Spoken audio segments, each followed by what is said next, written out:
Welcome to Can Angels Fly, Tarot, and more. My name is Nancy, and today we're here to discuss living your best life. We will be discussing living your best life through evaluating the subconscious versus the subconscious. Did I say subconscious? Subconscious versus the conscious.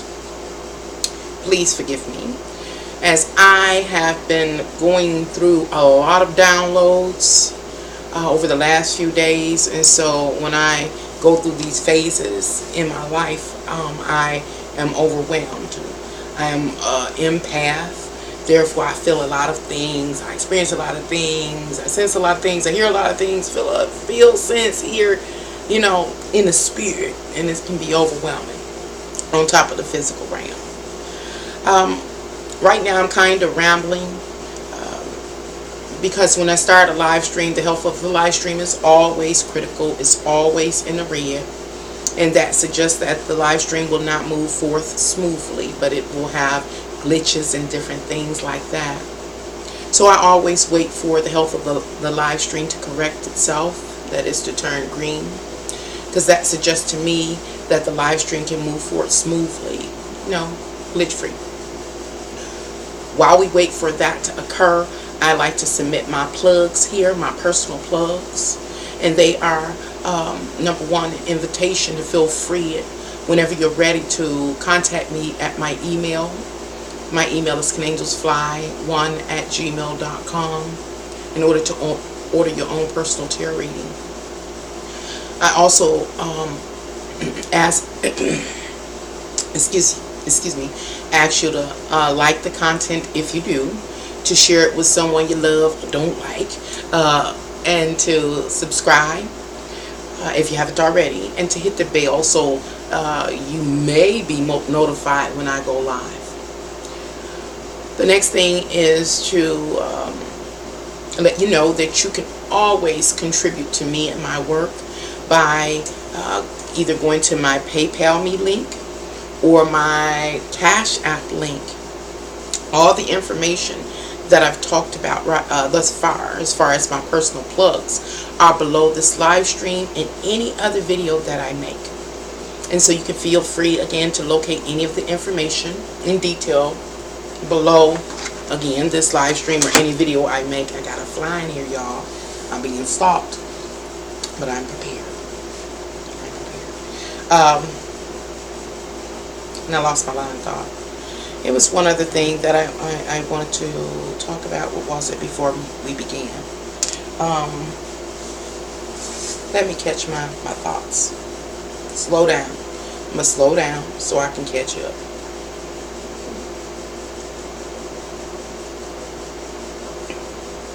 One thing I should have said at the beginning is that I am a tarot reader. But I do so much more here on my channel. So if you're new to my channel, don't get confused. This is a tarot channel. It's just that in order to get the greatest benefit from my tarot readings, I believe that we need to dive into different areas and aspects of life to truly understand what's taking place around us in our physical realm, within ourselves, in the physical and in the spiritual. And so we explore all that here on my channel. It was something else that I wanted to say. Well, one thing is the health of the live stream has corrected itself. So it should be easy breezy as far as the transmission. What else is there? I cannot remember. If you are tuning into this live stream at a later time, you can always find the timestamp that is associated with the subject matter below the video. So you can click right on that timestamp and it will take you to the moment we actually begin the discussion on the subject matter. And today the subject matter is living your best life, and we're discussing again living your best life by looking at the subconscious as well as the conscious. Okay, I forgot. I can't think of it.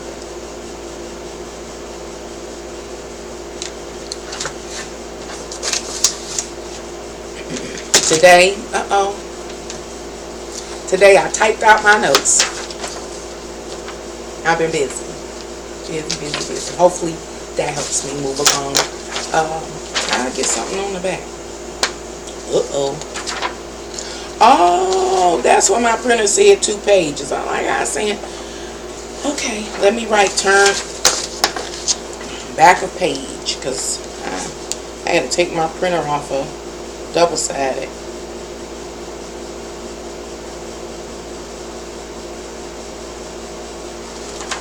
Size paper, but let me number them.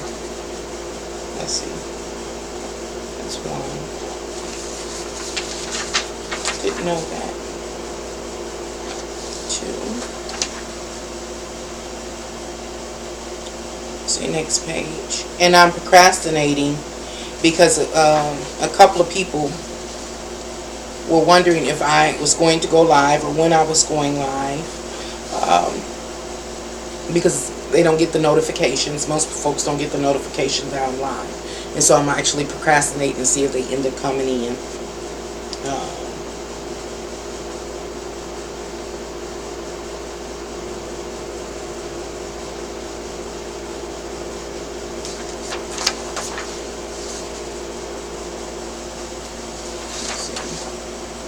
That's it. Let's see. Alright. Won't procrastinate anymore. We are at the 7-minute 15-second mark. 7 minutes 15-second mark, so I can put the timestamp on in the comment section after the video is complete. So, question. You know I like questions. The question is, do you want to ensure that you live your best life? Do you? If your answer is yes, then you can live your best life by allowing yourself to be conscious. But free will.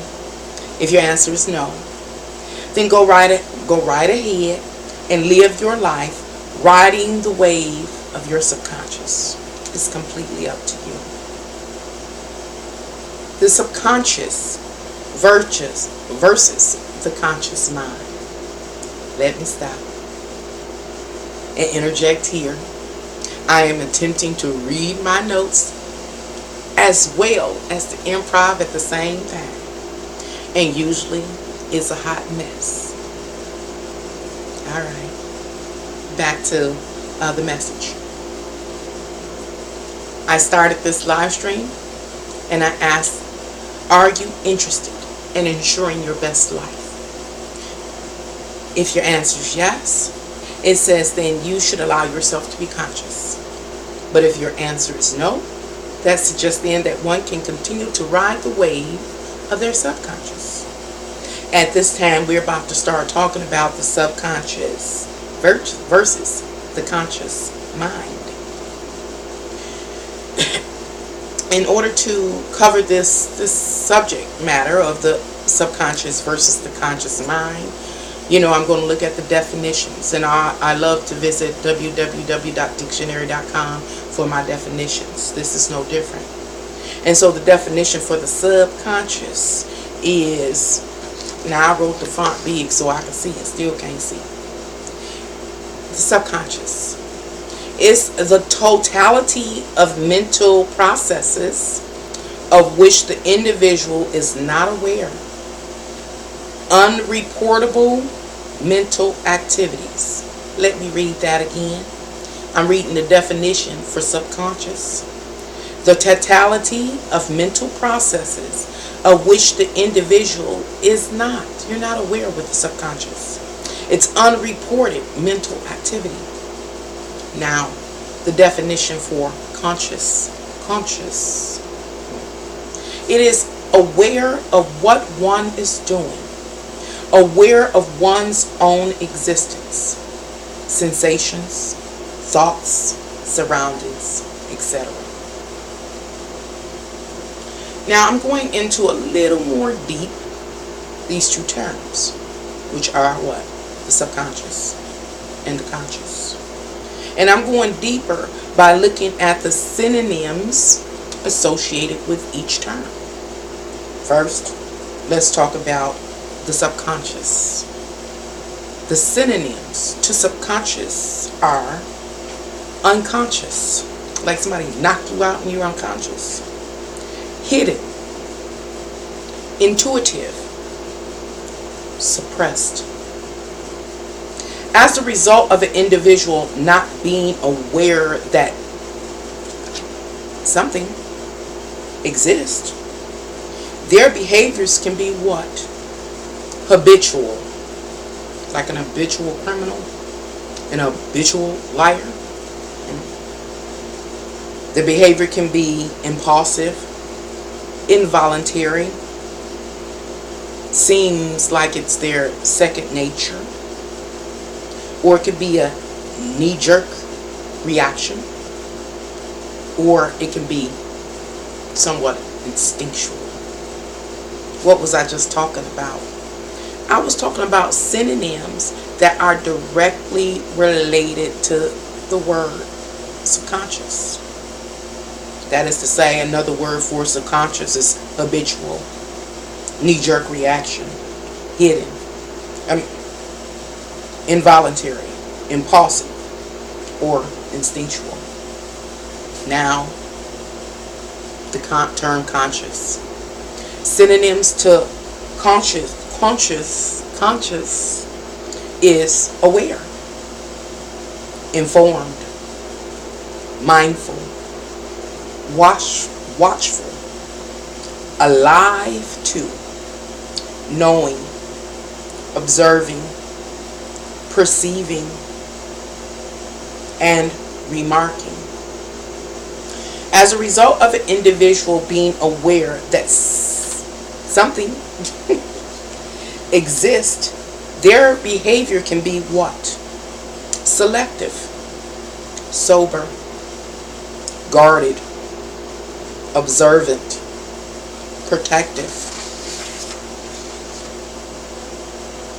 particular, alert, thoughtful, disciplined, intentional. What was I just saying? What was I just talking about? Well, I was talking about or sharing synonyms that are related to the word conscious. If a person is conscious or aware, their behavior could be allow them to be guarded, on the guard, observant, protective, again, very particular, thoughtful, disciplined, or just plain right, intentional in their dealings. So, from what source do you want your responses and actions to come from when you interact with the outside world? I'm going to try to rephrase that. I'm not even sure if I'm using the right terminology to pose the question. But I ask, where would you personally prefer your responses to come from? Do you want your responses and reactions to come from the subconscious? From something that you're not aware of? From the hidden spaces within you? Coming out impulsively? Or do you want your actions and responses to outside forces to come from your conscious place? A place that you inside of you that you are aware exists and that you are regulating. Oh, this bird. I'm being taunted. I'm being taunted. I almost knocked my Pepsi over, y'all. It was about to be a fight. It was about to be a fight. Where do you want it to come from? Where the heck? This has got to be some type of cosmic joke. It's cosmic. So I'll move on.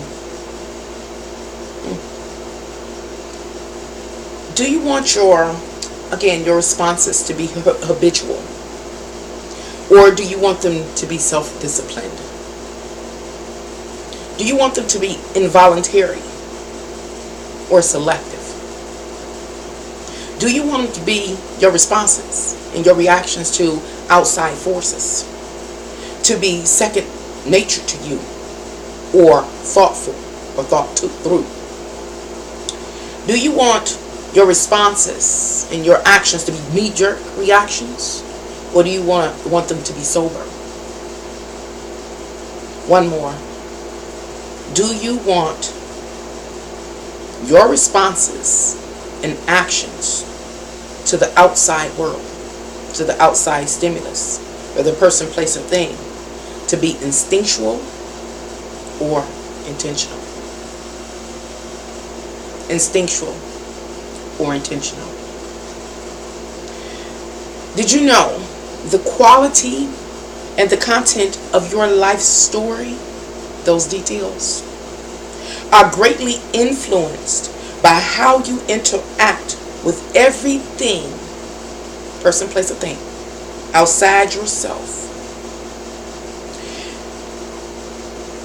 Do you interact and respond to those outside forces, whether person, place, or thing, from the subconscious or from the conscious? I pose this question over and over again because it is my hope that by the end of this live stream, you will see that your answer to this question, this burning question, about if you interact or respond through your subconscious or your conscious, is a key factor to how your reality manifests. Instinctual or intentional. Once again, I'm going back to www.dictionary.com to get the definition to the root word of instinctual, which is instinct. So I'm about to see what the definition of instinct is. It says instinct is an inborn pattern of activity or tendency to action common to a given biological species. A natural or innate impulse, inclination, or tendency. A natural aptitude or gift. Still defining instinct is natural, intuitive power, filled or infused with some animated principle, usually followed by with life. It is being animated by an inner force. What was I just saying? What was I just looking up the definition of? Instinct. Why was I looking up the definition of instinct? Because instinct is the root of the word instinctual. So we got to get to the root of the matter. And instinct, in short, is an animating principle of life. It is something that, how do I make this jump? Occurs from your subconscious brain. So, I was not, hi Crystal, how are you? Let me stop, read the chat. I was not anticipating that I would have very minimal interaction here. You know, the interaction with you ladies and gentlemen brings a little zest to the live stream. And so thus far I've almost been able to run all the way through my information, but I'm going to highlight it, and then I'm going to start to make it make sense about why I chose the subject matter for today. Chat. Your Heart, My Soul. Welcome back. You know I can't forget that name. Hello, how are you? Queen Design, how you doing today, lady? Hi, Crystal A. All is well. I feel wonderful. A little exhausted. I was wore out yesterday. I was wore out yesterday. I'm better today. I'll say that. I'm wonderful. But I was wore out because I was talking about in the last live stream how I start receiving downloads. And I had been receiving various downloads even prior to yesterday. But the majority of the downloads I just let slide right on past me. But yesterday, when I got one of the downloads, it stayed with me. One particular subject matter stayed with me, and I did the live stream about it yesterday called Pyramids. And so now that I got that out the way, I'm sitting up here trying to mind my business again today, and the downloads have continued to come. And the energy is very direct, and it is what can I say? It's direct, and I might be using the wrong term, blatant. I don't know if that's the term, but it's letting me know there are certain subject matters for me to cover right now, and so this is one of the subject matters that I have to cover. Hopefully I'll do it justice.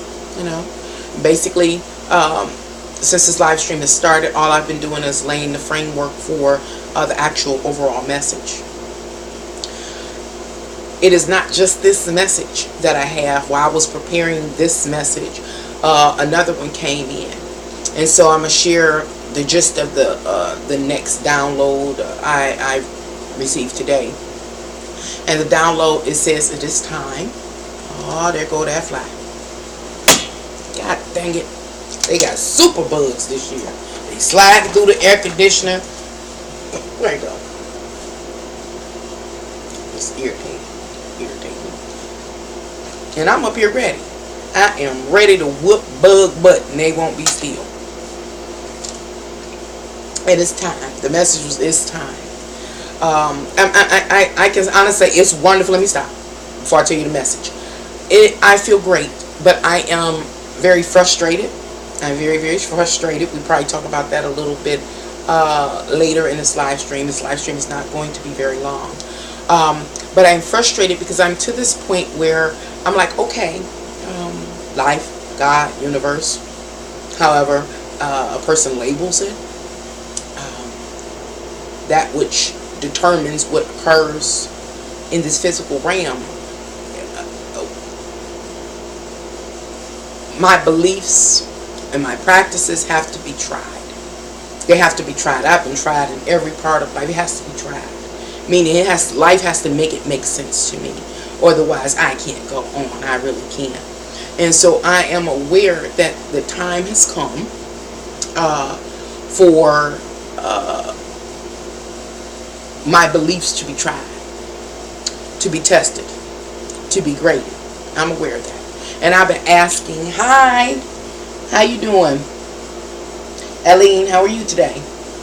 I've been asking, God, all, I really like to label the supreme energy, to either let me let this go, let what go? Let tarot go, let astrology go, let this, it's here. Not your time today. Killing them. Killing another life form. It got to go. Got to go. And it got away. It got away. That's a whole nother thing. That's a whole nother download about taking life of any form. So, I have been asking life, hey, test me, grade me, show me that I'm on the right path, or just let it go. And of course I wasn't answered for a very long time. But today, while I'm receiving these back-to-back cascading downloads of information and stuff, today I got the message finally. It said it is time. It is time for my beliefs and my philosophies to be tried and tested, and it's time for me to be graded and things like that. So I'm happy to hear that. I don't know exactly when it'll happen. That's the thing about spirituality and spiritual things. A human per se has no foresight into when like tests and things will commence. Like you can't like etch it in stone. It's like right now it's written in pencil in the what do they call it? The calendar of life is penciled in. So I know it's about to occur soon and very soon, but I can't say it's an exact date in an exact year. But usually when I receive such messages, it is only a brief time before the test, the various different type of tests or whatever come through. So I am aware of that. And then a lot of times the test or the grading or whatever the case may be, when it comes through how it manifests in the physical, a person will be in the middle of the experience and not even be aware that the test is taking place, the trial is going on, the grading is going on, and be in the midst of it. And a person has to be very spiritually aware in order to at some point in time be like, oh, that's what's going on. Okay, that's what's going on. So that's kind of what's going on with me. And I know I'm kind of rambling, but I'm sharing. Because what am I sharing right now? I'm talking about the download I received about the next message that I'm probably going to move for and deliver live, is that it is time. Some time ago, I created a video. It says, have you taken any wood nickels? And so this is the time, like, in the spirit. Now, this is not what this particular live stream is about. I'm just, what they call it, shooting the whatever. And we'll get back to the subject matter of living your best life and how you can do it. And so, back to the video, the live stream I made some time ago called, have you accepted any wood nickels? In that live stream we're doing, in that video, I talked about how there are a lot of false teachings and, just bad advice. Ooh, that fly is on the other side of the room. Bad advice out here. And the wood nickel represents that bad advice or false teachings and things like that, and how many people that exist now value those false teachings and that bad advice. There was an astrological period in that we were initiated, or see you. I'll be right back. Take a light. Goddamn, I missed it. Oh God, this is, my reflexes are bad. Oh God, so I apologize, y'all. So I forgot what I was saying. That fly is antagonizing me. Okay. Don't take any wood nickels. I should kind of suggest why I am talking about the next message that I am supposed to deliver while doing this live stream about living your best life. You gotta make it make sense to me, divinity. It is a reason. Even though they don't directly go together, they are indirectly relevant. I'll say that. Indirectly relevant. I'll try to make it make sense. Of divinity make it make sense too. So, upcoming video message about those wood nickels. Spiritually, think in the spiritual realm. How can I? Let me try to describe the spiritual realm relative to taking wood nickels. How would it look in? How does it look in this physical world? Imagine that old-fashioned little fat piggy bank, little fat pink piggy bank with the painted flowers on the side, or whatever the case is. It's made of glass or ceramic, and so it is somewhat fragile. Over time, your mind is that little fat piggy bank, and it's been accumulating its savings, its wealth. Either it is either people have come through, whether it's you, somebody in your life, somebody you invited in your life, somebody that popped up in your life, and they dropped nickels, or they dropped different coins down into you as their little pink piggy bank. And it was some folks that came through and dropped wooden nickels in your piggy bank, but you may not have known it. You may have not known or paid attention to it. And then there are others that have come through and dropped, real nickels that are made with, high quality natural resources, those kind of things. And so the day is coming that, the day ends up coming with this piggy bank that you want to do something, or that you need to address something. It could be a surprise bill pop up. You be like, how am I handle that? Don't worry about it. I got my little pink piggy bank. You go get the little pink piggy bank and you take it, you get your hammer, you open it up. What if it's like the unexpected bill, keeping with that scenario? Hit the piggy bank, open it up, you're so excited because you've been saving all this time. So when this unexpected bill pops up, and you think I ain't got to worry about it. I got it in my little pink piggy bank. I've been saving for many years, 20 years, whatever the case may be. Take the hammer, crack the piggy bank, and it opens up. And all you see are all these wooden nickels. All these wooden nickels. And they hold no intrinsic, I think is the word, value. They can't help you deal with that unexpected bill. Those wooden nickels won't help you take the vacation of the lifetime. They won't help you. And so it was a particular time, astrological period, in which we began to evaluate what's in our little pink piggy bank, to reflect upon it, to pierce down in a little pink piggy bank, or to turn it over, pull the cap out, look down in it, and see what's in there, so we won't be surprised, to be aware. But many of us did not do it. And so the question is, when the moments arise for us to handle something, to do something, and to be able to handle or do something or address something depends totally on what in that little pink piggy bank.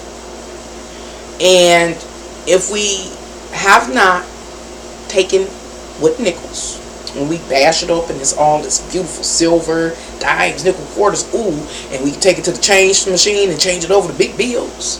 When we look down, when we go bust open that piggy bank and it's something down there of real value, then we can do what? We can live our best life. But when you bash that piggy bank open and you see all the little fake wooden nickels and paper dollars from the dollar store, that is the moment that you realize that you will not be able to live your best life. And so, in closing, relative to that portion of the message that is next to come, about it is time. It is time. Again, I don't have the exact moment, but I know it is time as far as it's more immediate than distant. When we first got the message, it was distant. It gave us time. Now it is time for that evaluation. It is time to take account. It is time to see if what you have stored in that pink piggy bank can help you or not. And so I'm gonna let that go. Yeah, let it go, and get back to the current message. What is the current message about?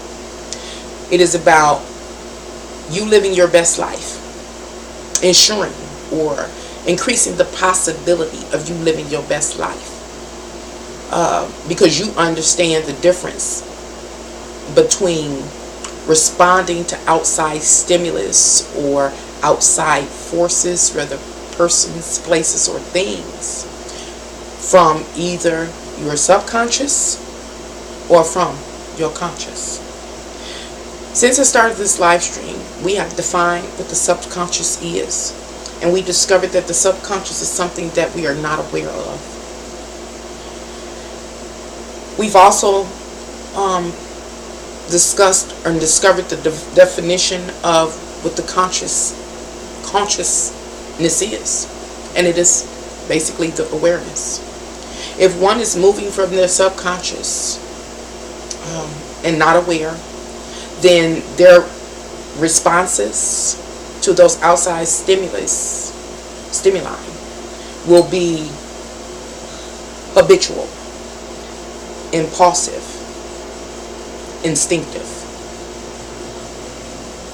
If a person is, responding to outside stimuli from their consciousness, then their behaviors will be, intentional. Words intentional and thoughtful, or thought out.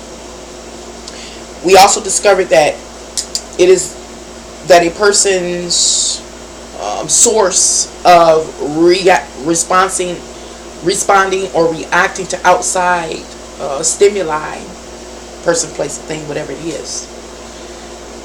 is very it really influences their reality.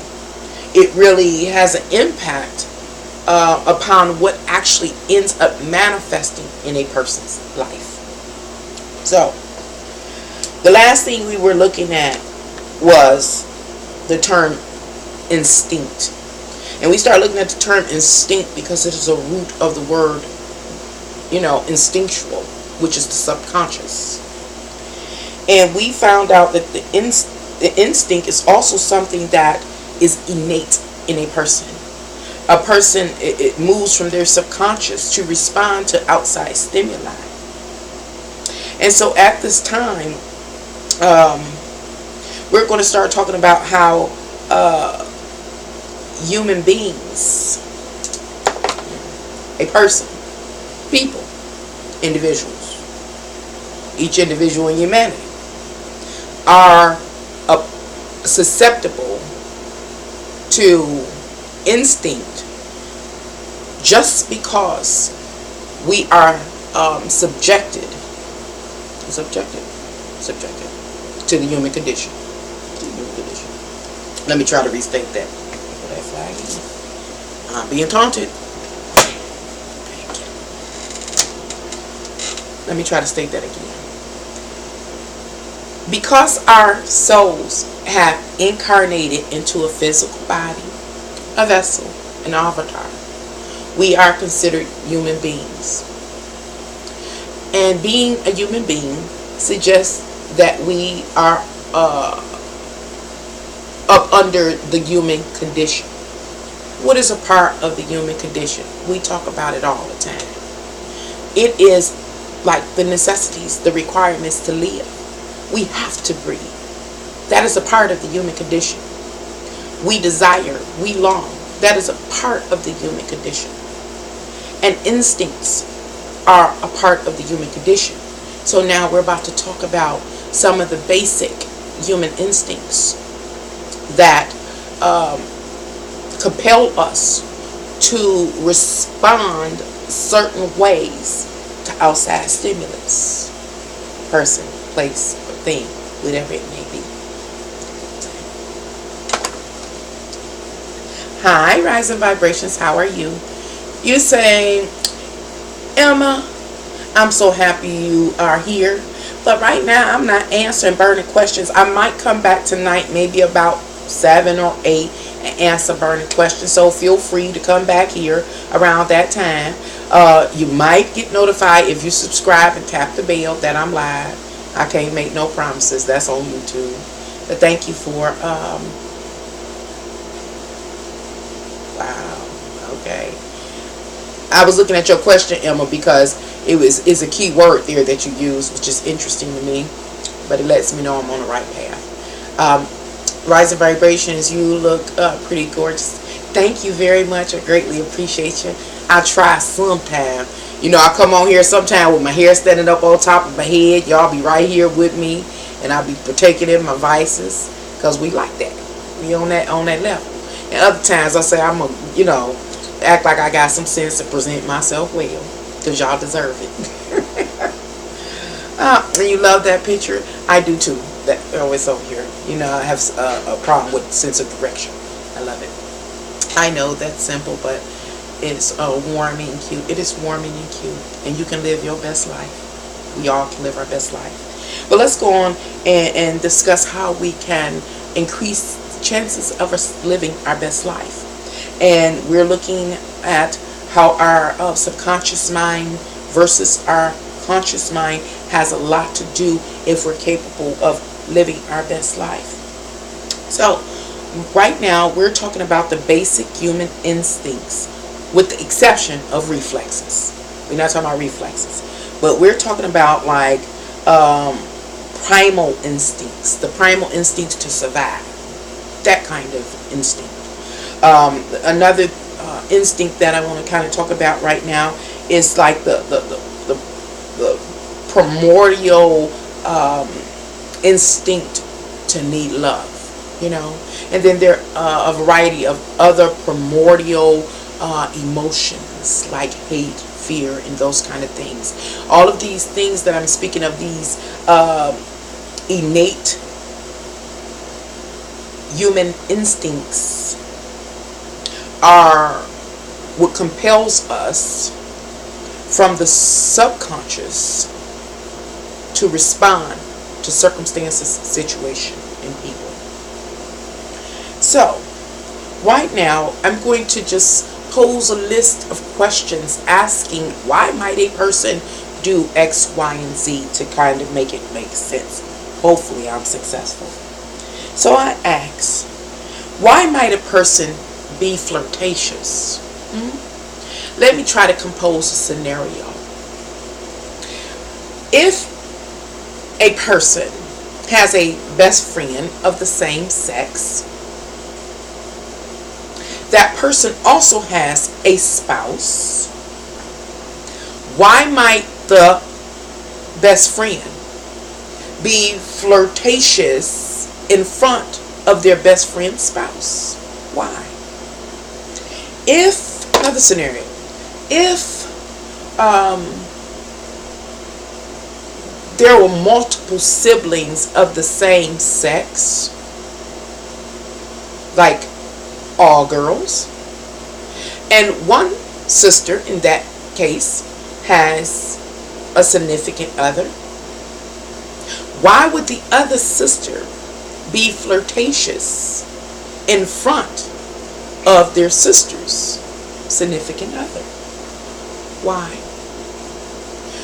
The answer to this question and other questions similar to this, that we're going to go over a few examples, always go back to our basic human condition.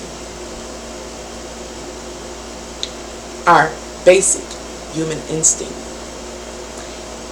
In this case, relative to the question I posed, like why would a person be flirtatious in whatever scenario?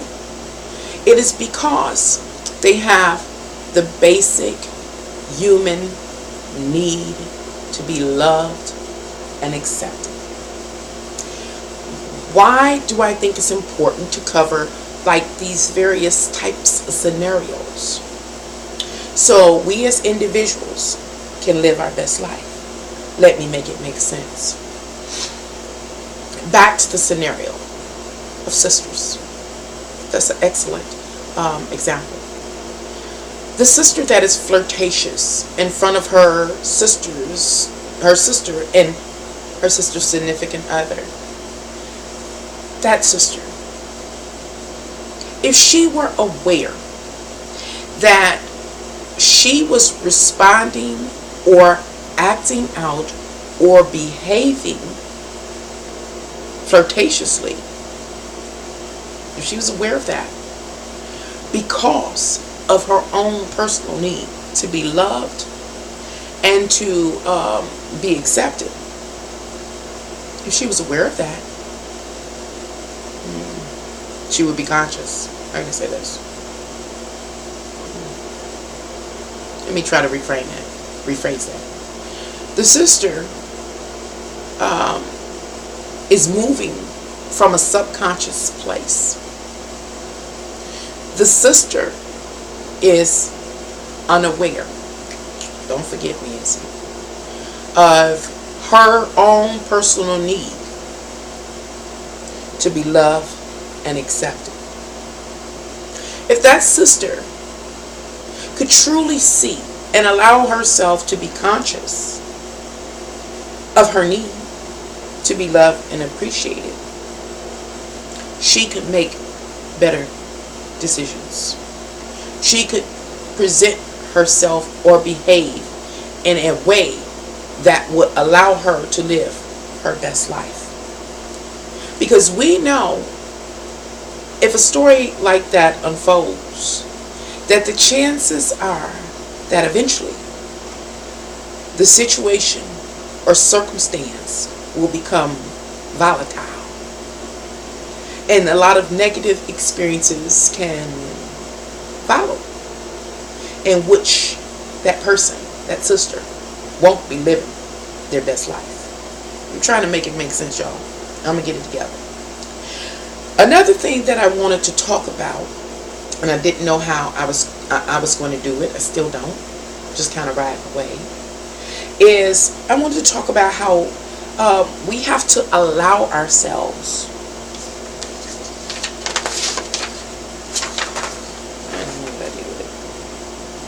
we have to allow ourselves to be conscious. We have to train ourselves to be conscious, because it is not in our nature, our human nature, to be conscious about those basic instinctual urges, needs, and wants. We weren't built to be able to see it on our own. We weren't built to be able to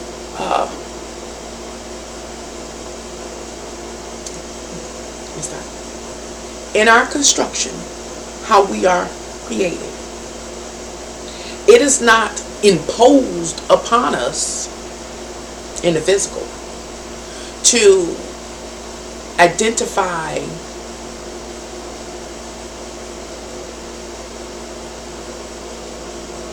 when we are instinctually responding to an outside stimulus. I knew this was going to be complicated. I'm going to work my way through. If you what? Be patient with me and ride the way. I will try to make it make sense, because it's a message here, and it's necessary to keep moving forward. You gotta have this message. So, how can I say it? How can I articulate this effectively? Let me go back. And I'm talking about, maybe I should pose a question. I can answer, speak better when I'm answering a question. Why might a person not want to be conscious? Why would a person not want to allow themselves or push themselves to be conscious?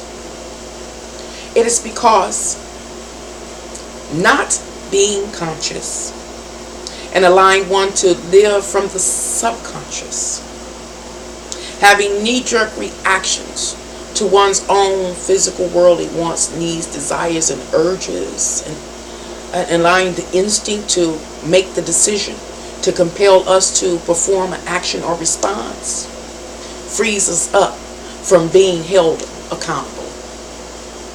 Is that? Or taking responsibility. I got that out. Let me try it right again. Okay. So we got that right there. I got that out. Let me try to rephrase it again, because I got to get something to ride with. Why wouldn't a person want to work from their consciousness? Why wouldn't a person want to be aware of what they do, why they do it, and when they do it? It is because that particular person doesn't want to be held accountable or be responsible for what they do. So they're just riding the whims of their basic human instinct They can do anything. And in defense, when things crop up, they can always say they didn't know. When volatile situations erupt, they can play innocent. They can play the victim. Because what? They didn't know. And the truth of the matter is, they may not have really known. Because remember, the subconscious mind is the hidden space. It's the dark space. It's the space that allows a person to be, what's the word? Unconscious of what's going on around them. Hidden or suppressed. It allows them to be habitual in their behavior, impulsive in their behavior, doing involuntary and it's involuntary, or it allows them to have knee-jerk reaction without any feeling like they are guilty of anything. It is instinctual to them. That is why a person doesn't want to be conscious. Because once a person decides, that they are going to be conscious, remember, one must make a decision to either move and respond to circumstances, situation, people, etc., from the subconscious or the conscious. Once a person decides that they're going to make their decisions and respond to outside circumstances and situations and stimulus, then that person is held accountable and is responsible for what they do. There are no excuses then. There are no scapegoats. One can't use the excuse that, it's my second nature, or that was a knee-jerk reaction, or I might have been a little too impulsive, or it's kind of a habit. They can't do that anymore. However, how can I say this? If a person, an individual, really wants to grow spiritually, if a person or individual really wants to express themselves from their higher self, then they have to make the conscious decision to move forth in life and react and respond to outside stimulus from a conscious perspective. You have to be willing to take responsibilities for your responses and how you interact with that which is outside of yourself. I'm starting to get it out, y'all. So, I'm coming, Rise of Vibration. I'm on a wave. Let me see if I can continue, because it's some more message. Okay, so talking about a person now that, or why must we make that conscious decision? Because remember, because our soul and spirit has incarnated into this physical vessel. Remember, this physical vessel makes us susceptible to the human condition. That's our norm. That's our default. We are defaulted to act instinctively to survive.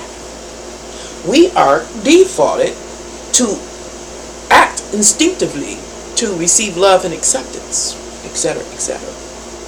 That's our default, due to being under the human condition, due to being in these physical bodies. Bottom line. And so understand that default and our physical vessel are very low vibrational. Don't let it go. Don't let me go. Very low vibrational.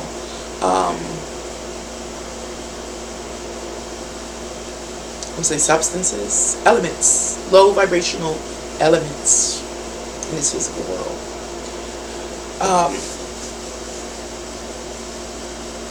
It is made for this physical world.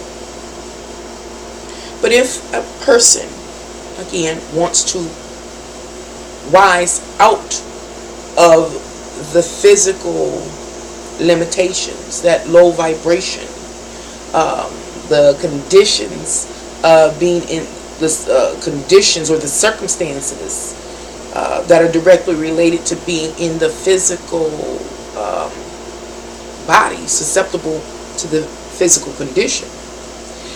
Then one has to literally consciously select, choose, decide that they're going to fight against the instinct. Does that make sense? You got to fight against the instinct, because the instinct is our default. That's our immediate go-to. That's where we start from. So now I'm about to talk about when one makes the decision to be conscious about how they interact or respond to outside stimulus.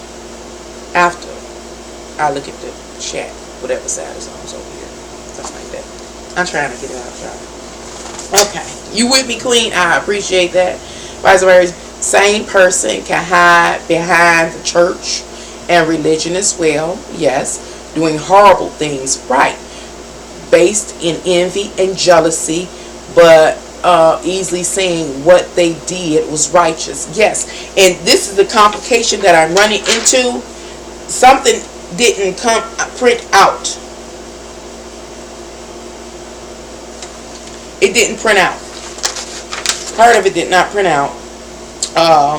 And so, and then I had another board open up that closed up on me. I don't know where it went, so I ain't gonna worry about it. But absolutely right, that was a part I was going to cover.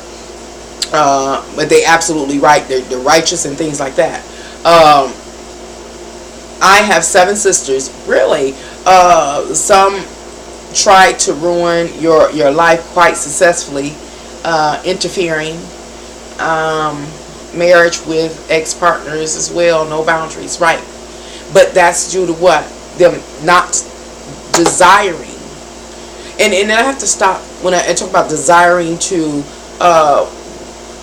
express themselves with a higher vibration, to express themselves consciously, because human beings, we are just to this place where it seems like, again, we're waking up. This is a part of the awakening, understanding that our default is the subconscious. And so a lot of people have made a lot of mistakes in their lives because they believed in the subconscious. They rode the wave of the subconscious, and they did what came natural to them as a result of being in the human condition.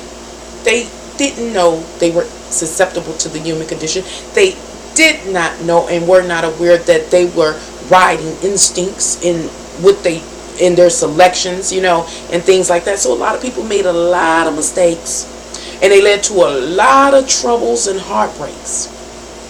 But remember, we are in this age of awakening. This is a part of the awakening. Waking up to understand that, again, we have to consciously choose. We have to select to make our decisions and to respond again and to react to circumstances, situation, and people from a level of consciousness, from a level of awareness, from a level of knowing. Knowing some of the first things we need to know is the basic things, the basic instincts that drive us. And the basic instincts that drive us are the need to survive and the need to love. And I think it's a few more. But those are 2 of the basic instincts. There are other basic, again, primordial emotions, like fear drives us. Love, fear, sadness, those things drive us to do what we do. And we have to be aware of that so that we can do what? Select to respond to this outside stimulus consciously. And so I want to go into that, what it means to be more conscious. Yeah, that's something that I'm very, very afraid of. Rise of vibration. She said you haven't spoken to them in 5 years. Now they all seek me out to try to reconnect, like nothing happened. Is it? Are they? I'm gonna finish my thought. I'm afraid of that because I see that play out. I have 4 girls. I mean, I just see it. I'm so aware now. This again, it's about the consciousness, the place we, when I say we, humanity has not been, I believe, in a very, very long time.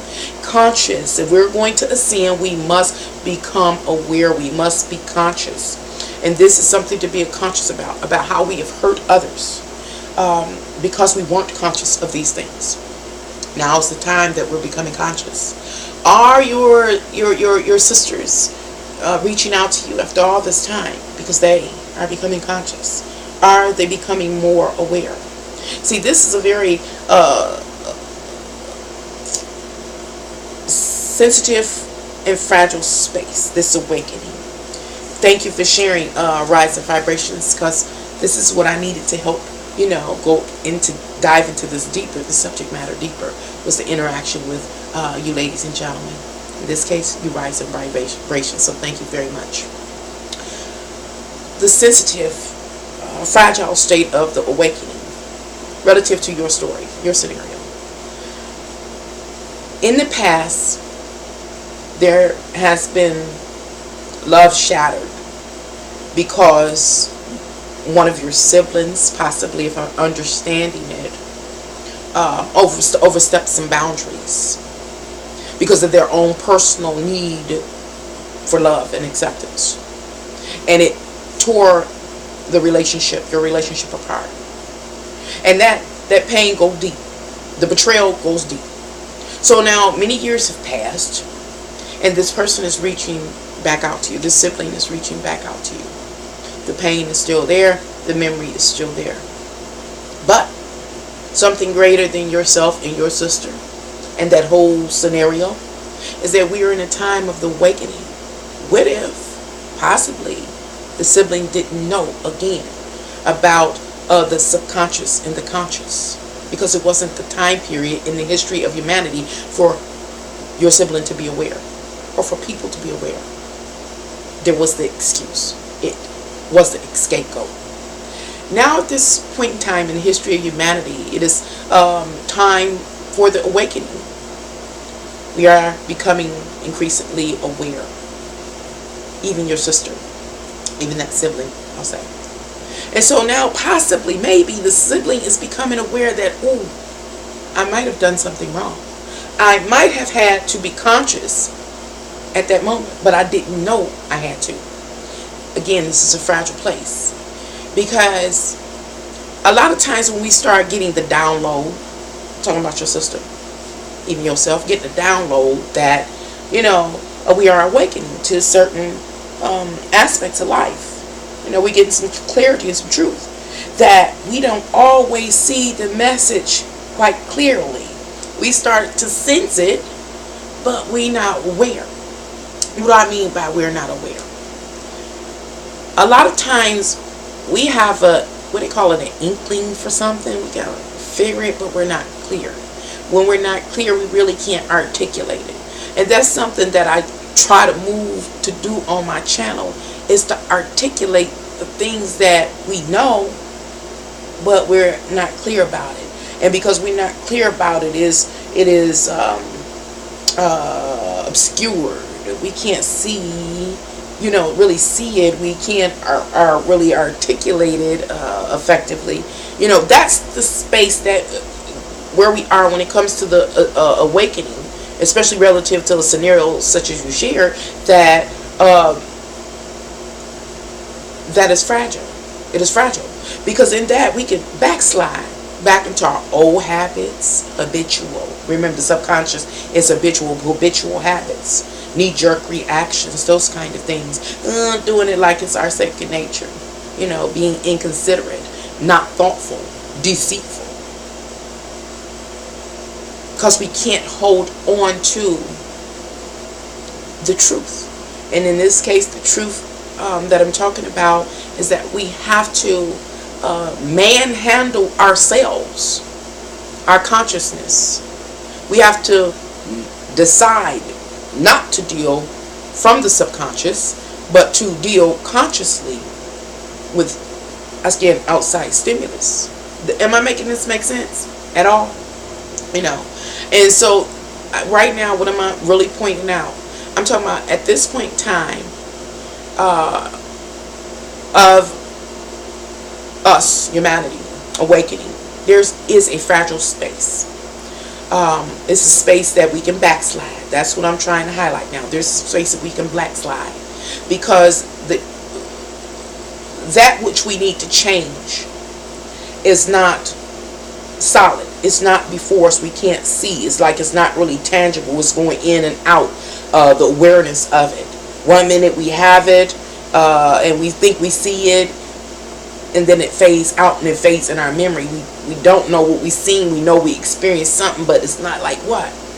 And today, what am I talking about is the subconscious, how we subconsciously move to behave certain ways, and we do certain things, and we aren't conscious of it, but we can be. But sometimes people don't want to be, because then they have to be held accountable. You know, they have to be responsible. They have to make good decisions, because then they are also what do you call it, condemned, self-condemned if they do not. And then they also understand when, like, again, volatile circumstances and situations unfold, they understand their role in all of it, manifesting all of that. And so when a person becomes aware and starts living from their consciousness, then they also have the opportunity to live their best life, because they know what they can do in order to increase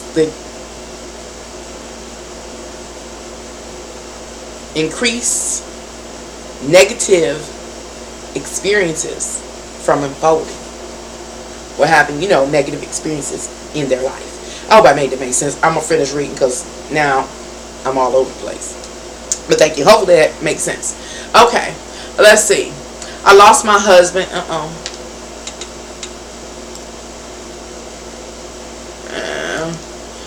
Okay. I lost my husband. Obviously wasn't worth his weight in salt. Lost my life, everything. I know. I built myself back up and got up on my feet when me down and out, not contacted. When you was down, not contacted. Now I get my life back, and now they are trying to reconnect. I will say never again. See, that's the kind of things I don't understand. How could possibly be healed? I really don't. But it's supposed to be, divine. You know what they say, trust life. Okay, I'm like this. I get you with this. Okay, but I understand that. Had beautiful new husband, new baby, good life. They proposed, did everything they could to destroy. Wow. It was 3 of my sisters sent messages. We love you. Are you kidding me? Right. You know what I'm saying? But then again, they have the people like that they have this scapegoat, and a scapegoat is the subconscious. They know exactly what they are doing. All these sisters are miserable in their relationships and still are. That is sad. But it goes back to, like you said, they're miserable. It's, let's say, hypothetically, we just using them as an example, is that if they are, it is all boils back down to their basic instinctual needs. Again, to what? The need to survive and the need to be loved and accepted. If any of these things are threatened for an individual, a person becomes reactive. And they react from what? The subconscious. And the subconscious can act awfully dreadful. Awfully dreadful. And it has no the sense of shame. The subconscious can have no sense of shame. It can have no sense of regret or anything like that. It is only from the conscious mind that one can be thoughtful, that one can regret anything, you know. And so long as people like that stay dealing from the subconscious, they have the pleasure, again, of always having an scapegoat, not being aware, those kind of things. But, and they also have the pleasure of, what was the other pleasure? My cat is sitting out there laying basking in the sun. They also have the pleasure of doing whatever they want to do. They can do whatever they want to do, coming from the subconscious. What did I say earlier? Some people, unfortunately, don't want to govern themselves from the conscious, because then they become accountable. They are responsible. And just the term conscious itself being aware. They are aware of the possibilities to, like, bring about pain. Or they are aware about bringing about destruction and other things like that. They become aware. And in that awareness, one becomes condemned. And so I hope I'm making that make sense. You know, make sense. You know, eventually over time I'll get it together and I'll blend it in with later videos. But let me finish reading the chat so I can finish reading my notes. So, they were all on medication for psychological problems, subconscious and psychology and psychiatry, and used this as a rational for what they did. But I was there. It wasn't this. Told you, scapegoat. I'm telling you, it's deep. It's deep. Let me finish this. Then some other stuff I want to say, but I don't know. I had a few more questions, and the questions are, why might? I already talked about the first one. Gave an example about why might a person be flirtatious, and we talk about the primal need for love and acceptance. And it says, why might a person be bossy? Why could a person be bossy? Remember, the answer always goes back to those instinctual, basic instinctual human needs. Always. And so, why might a person be bossy? Of course, the answer would be the primordial instinct of survival. If a person their survival is being threatened in whatever manner, they will respond in a bossy way, in order to try to offset or block out the threat to their survival every time. The next thing is, why might a person be a bigot or racist or dictator? It goes back to the basic human instinct. And in this case, it has to do with survival as well as love and appreciation. A person will be a bigot or racist or hateful and try to diminish another because they are afraid for their own survival. It's being threatened because of some other diverse person. And they're also trying to be supported, loved, and liked in their cause, in their fear. Fear. Another primordial emotional instinct. Why might a person be a thief or a lifetime criminal? Why? Why might a person be a thief or a lifetime criminal? Remember, it goes back to what? The basic human instincts. And in this case, we're talking about the need for survival. It could be, that's the basic, the core of it, survival. A person's livelihood or sense of physical, worldly security and stability is threatened. And as a direct result of them feeling insecure, they're not feeling like they will survive, they express themselves in a way in which they attempt to push back or offset the threat. How about this? Why might a person be very thrifty or selfish? Have we ever thought about the core root issue to such, I'll say, lifestyle choices? Why might a person be thrifty or selfish? The answer is the instinctual need to survive. How about this? Why might a person live their life aimlessly roaming? Could it be that a person is tapped into a primordial emotional state, such as fear? They don't know, they're afraid. The same possibility could be the case when we talk about somebody that participate in substance abuse. Why is a person, or why does a person initially anyway, usually choose to be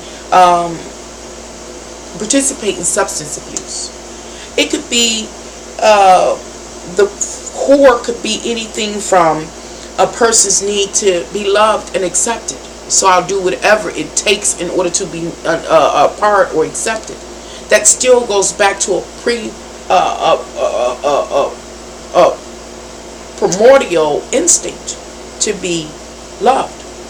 Or a person can partake in substance abuse because they've been dealing with a primordial fear. A primordial emotion of fear, afraid of life, afraid to stand face to face with the reality of life. And so they choose a particular response. Let's see. 2 more questions just to pose to get our minds working. Why might a person overindulge in shopping? Why could a person overindulge in shopping? See, just everything that we do as humans, it still boils down to a root. And the root of why a person may be a compulsive shopper could be due to, again, like the sense of survival. It could be about, the primordial emotion of fear or some type of longing. That's why it occurs. And then finally, the question is, why might a person be critical or cruel to another person? It goes back to, again, the primordial emotion or the primordial instinct, possibly fear. Fear for one's survival, fear of not being loved and appreciated in this world. What am I talking about that for? Why do I ask these questions? Why do I pose these examples? In order to get an answer about where the root is, where it comes from, the physical worldly experience comes from. It is because in order to live our best life, we must understand why we do what we do. We must understand that the base or the foundation of our responses are from something that's primordial. It is a part of the human condition. And the human condition is at odds with the spirit. The being in the human condition in this vessel is at odds with rising to our higher selves. That's the complication that we're facing. We have to come to understand during this time period of the awakening, of becoming enlightened, that we have to consciously, we have to select, we have to choose to do battle with ourselves while we're in this physical body. Because our default response, our default interaction comes from the subconscious. And we know, in closing, that the subconscious allows us to be habitual, impulsive, involuntary, knee-jerk reactions, and very instinctual, or responding or interacting from instinct. It is only if we choose and select to be conscious that we become selective in our dealings, sober in our dealings, guarded, observant, protective, particular. We become alert. We become thoughtful. We become self-disciplined. And we become intentional from the conscious. Okay, I'm on my way. Sounds good. I'm learning a lot. That's a part of the next thing. I'm going to be done in a minute. But I'm going to talk about that queen design too. About you learning a lot. And I talked about a little midway through this live stream about the next message. But let me finish reading, because y'all know I don't like to write, in this case type, and not read it out, because it is a waste of my energy. And we don't want me to do that. Waste my energy. So, well, I read the questions. Now, it says, whatever the why surrounding a person's choices, the root of the matter always goes back to the basic human instinct. We talked about that. Being conscious allows an individual to make better decisions and therefore increase their chances of living their best life. And something got lost, but that's what it's about. Now, back to Queen Design's statement. It says, sounds good. It sounds good. And she said, I'm learning a lot. Midriff through this live stream, I talked about another download I received, in the next message I'll probably be covering. And the message is about, it is time to be graded. It is time to see if what we have stored up as far as our awareness holds any value this time. And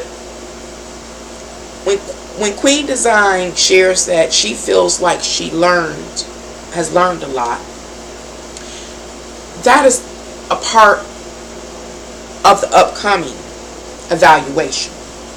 Now, I don't have an exact time frame of this evaluation that is going to occur in all of our lives.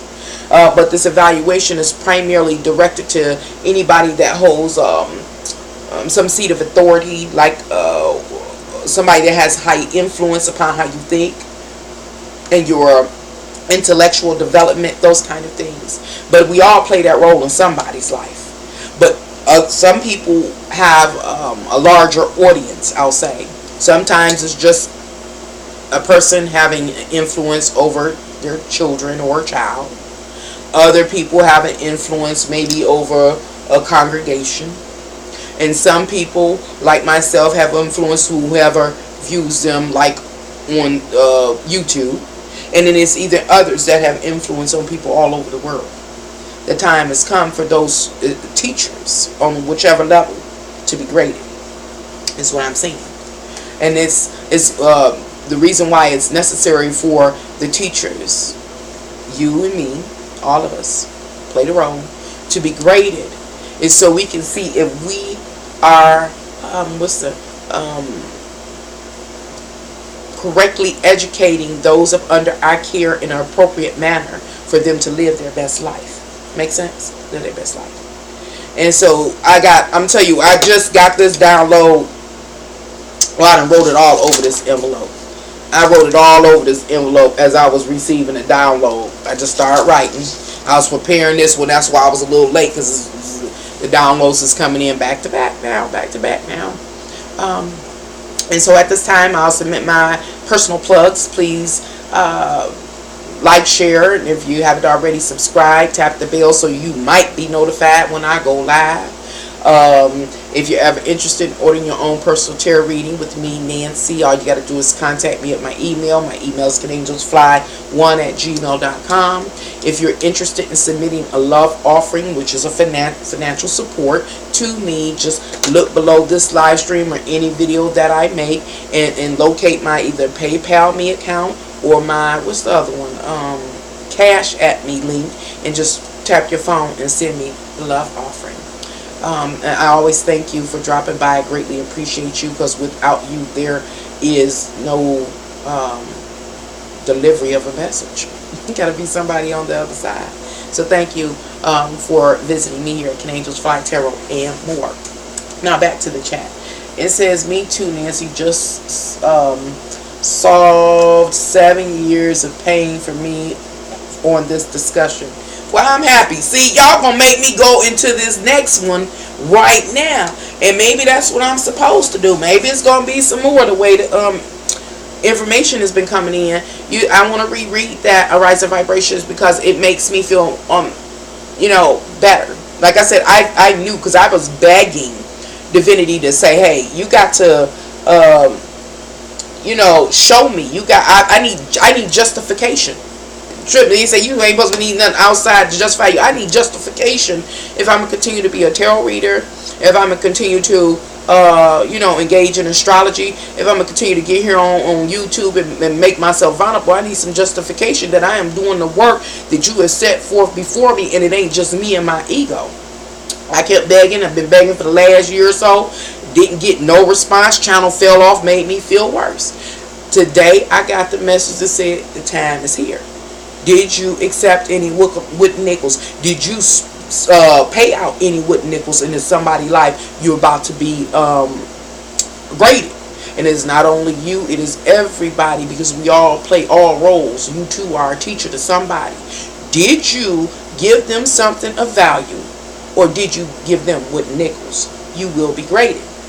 And I'm going to detail a little bit about that before I get off here. And so rereading Rising Vibrations comment, it says, me too. Nancy, just solved 7 years of pain for me on this discussion. Thank you.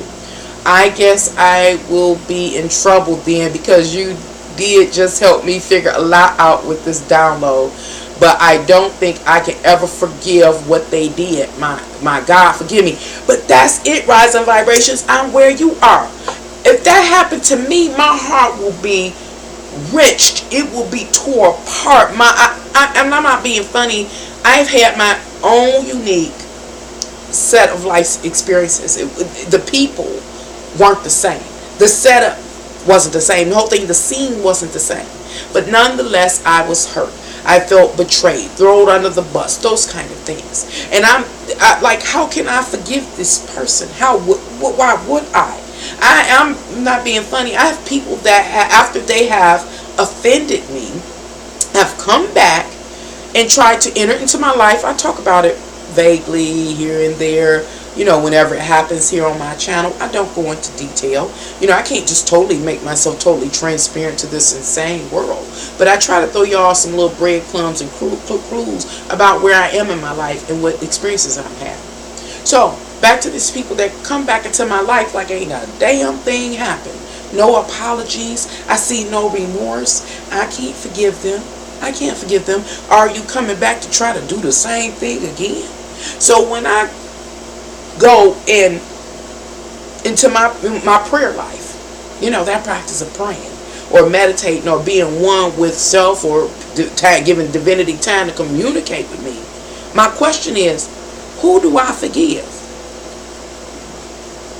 How do I forgive them if I'm supposed to? Or how do I relate to these people, now that this has happened? How do I relate to them? At this point in time, I find myself a loner in life, because I can't even say I'm not the most forgiving person. Sometimes I've been too forgiving.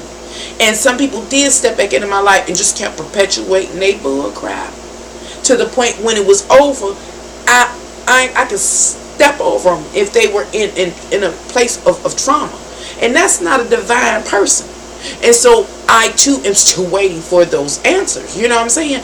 How can we? Now I can say this, based on my experiences, especially in the last few years since I've been doing YouTube and recording my work. See, in the past I wasn't able to record my work. I tried. I would buy recorders before all this, internet computer stuff was set up. I used to buy recorders and record myself talking to myself in order to record my thoughts and all the downloads I was getting back then. I knew I was jumbled with a lot of information coming in. I did a lot of writing. I always had papers and stacks of papers and books and things, and I would have bonfires every year because it would be overwhelming to it. I would look like a hoarder. So I would have bonfires and I would just release it. Release it. And so what I'm talking about, over time, as I progress through my life, and I've gotten to this place where I can, I feel confident in saying that there is a part of me that trusts, life. I trust life, that it will get each of us where we have to go. But then it's this aspect about when people die, did they get their resolve? Did they get their answers? I know that life, or God, depending how you like to label it, has a great plan. I see this, I can see, but see, I'm not God, so I can't see it all encompassed. But I can see the design to some extremity. I can't see the outer limits of it, but I can see that it's a magnificent design. So even though somebody, example, may have died out before it looks like they actually had their resolution or their moment of repentance or whatever was necessary for their unique life story or experience or soul journey, obviously that's the part I can't see. Like, will they get it? Do they get it in the next life? You know what I'm saying? I can kind of see the lineup, but I can't see the finalization. Same in my life. I can see the lineup, but I can't see the finalization. And it's that finalization. It's the concrete answer, the end resolve that is frustrating to me, because I can't see it. I can see the lineup, but I can't see that end resolve. And that's very, very frustrating to me. And so I have to learn how to let go, as they say, the church say, let go and let God handle it. Again, I do have this level of seeing, of awareness and appreciation for the part of the design that I can see. And back to those people, hi Yanni, how can you forgive them? How can you forgive them? And so what I try to do personally, I try to keep my distance at this time, because I'm not perfect, and I still have wounds that I'm trying to heal from. And so I try to keep my distance, because I don't want to come from the subconscious place. I don't want to be vicious. I don't want to be dangerous, that kind of thing. Vengeful. All those things come from the subconscious. I work from the conscious. That's why I try to work from conscious. I'm conscious that I was hurt. I'm conscious of what they've done. I'm conscious that they may not have been aware of where it came from.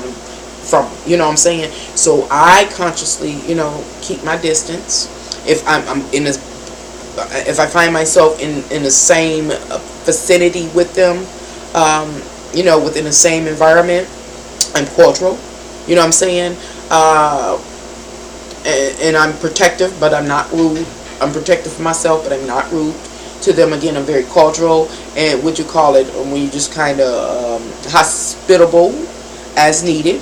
I don't share too much, those kind of things, but I don't invite them into my world. I would not accept invitation, things like that.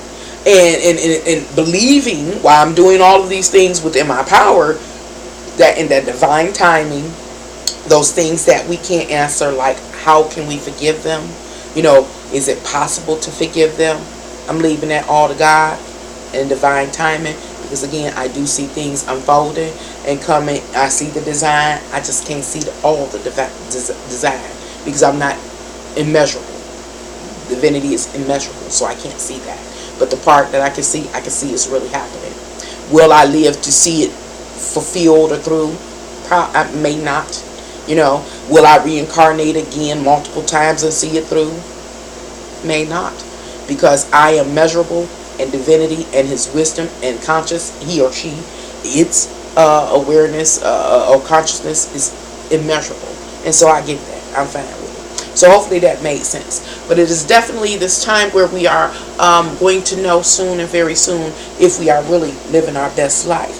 And see, now I'm getting downloads again, and it's talking about best life. Oh, it's this illusion around the best life. It's this illusion surrounding the best life, and it ain't always. And this is another thing. How can I say this? Because I'm on the way getting the download as I speak. It's an illusion again about living your best life, and it's not all about materialism. It is not all about materialism.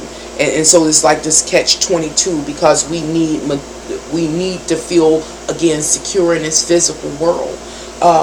And if we are not physically secure, if we do not have the materialization, if we do not have the acknowledgement or the appreciation or the love of the outside world to justify us, then we don't feel like we live in our best lives. But in that, there is truth, but there is an illusion. And I'm receiving that download now. Hi Alicia, how y'all doing? Did anybody get an announcement that I was going live?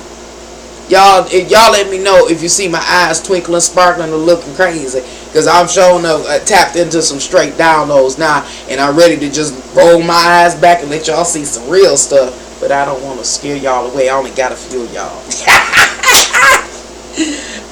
How are you, ladies and gentlemen, doing this evening?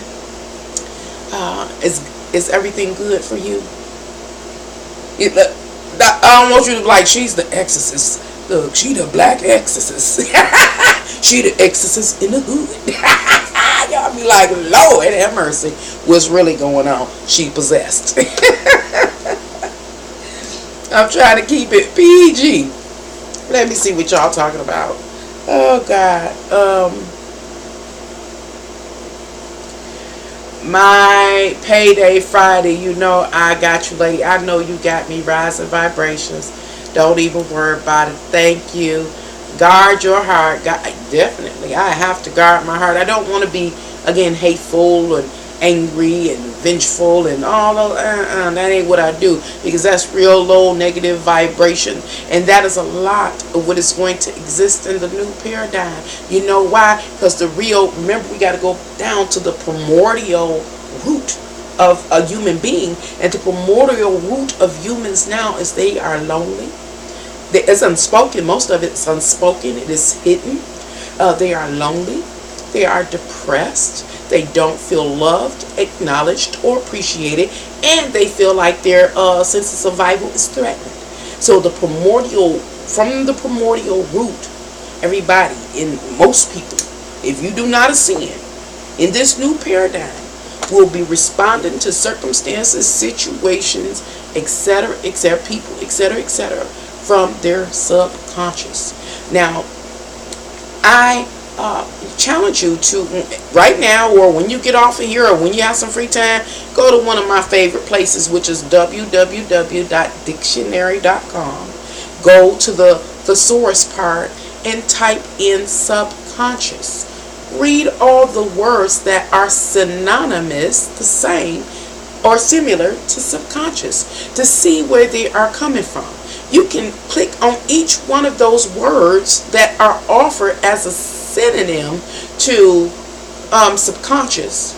Read the words associated or that are synonymous with them to really understand where people will be moving from. Responding to outside stimulus, responding to you, responding to other parts of this life from their primordial root, to understand that. That's what's going to emerge and grow in intensity in our new paradigm. If we do not take this opportunity to ascend, to awaken. There's so many things that we are being awakened to. This video just covers one aspect. And what is it? What did it cover, really? It covered the subconscious versus the conscious. It covered responding to that which is outside of ourselves, interacting with that which is outside of ourselves from a subconscious place, or interacting and having exchanges with whatever is outside of ourselves from a conscious place.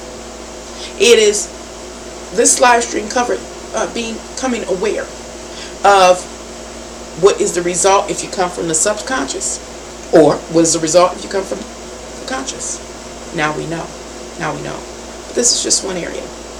The next area that I'm telling you that is scheduled to occur, and I haven't even done the astrology. Oh, I understand why I'm getting so many downloads. For a minute there, I don't know if y'all was seeing my weakness, but I was even thinking, I was like, I'm not doing it right, because something has to materialize or manifest in the physical to check and balance. It had to check me and let me know if I'm right, and it wasn't happening. And I'm telling y'all, I was about to straight give up, but it happened. And so I know to continue to move forward. I'm sure I'll get another check and balance. We all will soon, or very soon. Anyway, I'm all over the place because, again, y'all, if y'all could see, feel, and sense what I'm experiencing, I'm getting major downloads. And I know it's not just me, because remember, we're all under the astrological influence. So it's something that you're feeling, like rise of vibrations. As we covered this subject matter, you had your experience. That's a download. That's how you know divinity is working in your life. That's how you're being checked along your personal spiritual walk. You see what I'm saying? It's on and popping, y'all. Get ready. It's on and popping. So, hey, look, how you doing? What you up to? You ain't driving around, are you? Do you get to sit at home today? At least one day? Okay, Queen Design. Again, hello, Alicia. I will go look at that and read more into it. Thanks. You're welcome. Also, not good to run around living life like a little fool, trusting everyone and believing everyone to be good. Definitely not. That was one of the errors I had. Remember, I was real naive. I was spoiled, so I thought life was just good, and I didn't know the state of a person's soul. I didn't understand being under the human condition when I was younger. I had to live and learn this, and I learned that everybody is not nice. And the crazy part about it is everybody does not want to be nice. Everybody doesn't come. I don't believe everybody comes from the same place. When I say same place, I'm talking about there are people that ascend from or have ascended up here from the low, and there are people that were up high that ascended down here to this lower vibrational place. And what I'm saying, some folks came from the pits of hell, and some folks came from high places, heavenly places, and their character traits and attributes and virtues and things like that align with who they resonate with, what they've been susceptible to in this, I believe, the spiritual realm. I really do believe that. And I believe that the people that have that darker nature, it is up to them if they want to change. I do believe. And I just can't see for the life of me somebody that came from on high that has been more positive wanting to descend. But in some way I can, because once we get to this physical realm, the 3D realm, descending from that which is on high, so pure and fulfilling. I talked about it. My one little visitation to the next level up, in which I call it the angel's love, where there was total contentment. It was no longing. It was just a pure energy. It was no longing. But even though it's no longing, is it possible? These are the kind of things that I'm not clear on. Is how can I say? Because it was no longing. So how do you fall from no longing into a realm or space in which you long? Here in this physical world, it has its treasures. And I can honestly say the urge of the longing, it is a trap, but it's wonderful. To long to be in somebody's arms or embraced or to be liked or, to be worshipped. That's beautiful. It has its own sense of satisfaction. But the higher realm is fulfilling. So it's like you never have that longing, but how can somebody comfort that? And then boredom can't exist, so I don't understand how the dissension could possibly have taken place. But again, I can't see it all. I mean, I'm measurable, and it is immeasurable. The consciousness of divinity is immeasurable. So Um, this place, this physical place, I understand its allurement. Sex, and if you ever had some good sex, you understand it can keep you coming back.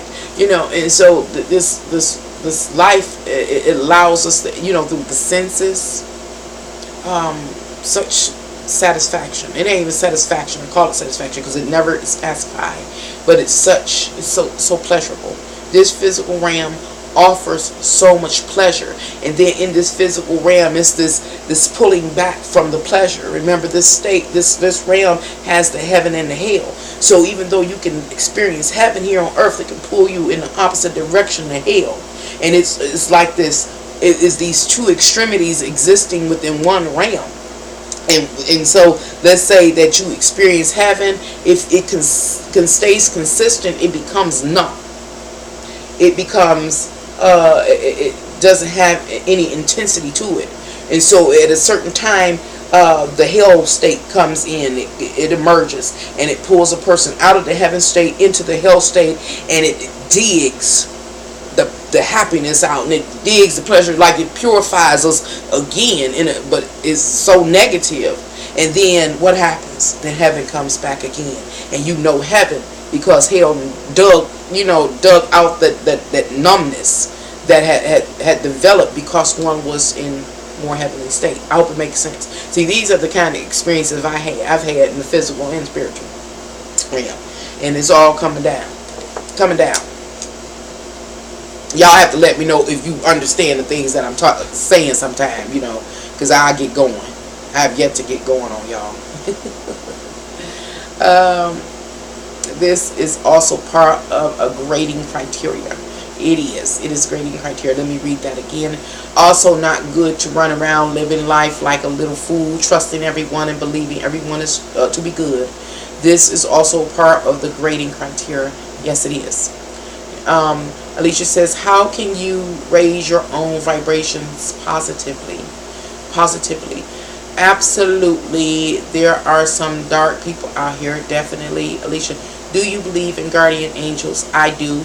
I have my guardian angels always stand around and about me. I do. And I maybe one day I can go. See, I don't like making videos if I haven't been instructed to. When I've been instructed to, it means the thoughts come, the information come, the communications come.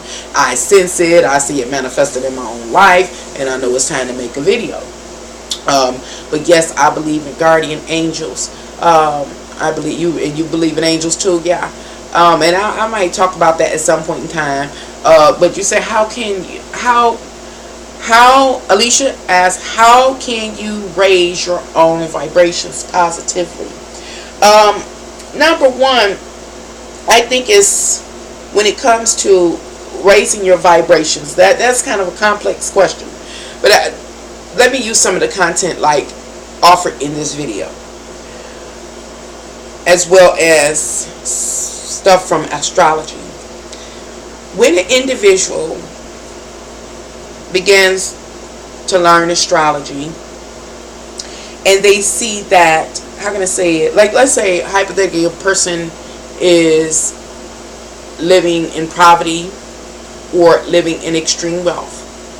If a person is prone to sadness or if a person is prone to happiness, any extremity in any of your life. Oh, and in the course of their lives, they discover that, like, astrology lets us know that it's like predetermined whether a person will be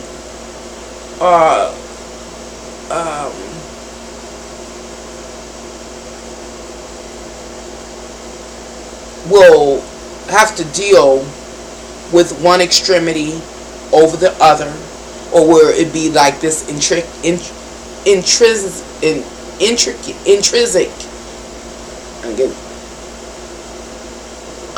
balance, innate balance that occurs. Will the person have to deal with one extremity or the other, or will they find just there's a natural balance in their life? When a person gets the idea that all of this is not my fault, it's not purely up to me. When a person, we can say, not all of us, most of us don't become mathematicians, but a person that is a mathematician working with probability and things like that realizes that there are probabilities that exist. Since there are probabilities that exist relative to what I'll say hypothetically one can partake in or not, you realize that your choices ain't always I'll say this, your bad choices ain't always per se. I'm gonna say your bad choices. I'm gonna say this. That is not, how can I say this? It's not always on you if like bad things happen in your life or good things happen in your life. It was planned out. It was a probability due to some other past experiences why you have the experiences you have. When you realize it ain't just you, because in this physical world, in this 3D world, what can occur is that many times we feel like it's us. We allow people to force us to feel like it's us. We, like, whatever choices, let's say you hypothetically you were given two choices. Two basically blind choices. You choose one because you must. And it doesn't play out in your favor. But the facts surrounding it from your perspective, you were in the blind. Two, you didn't have a choice. So you chose, one with your instinct and what you figure would be beneficial to you. Somebody else would have you feel like, I don't know how to explain this, that you just made bad choices, that you were just around the wrong people. But that's not always the case. That's the first thing that I think is how a person can,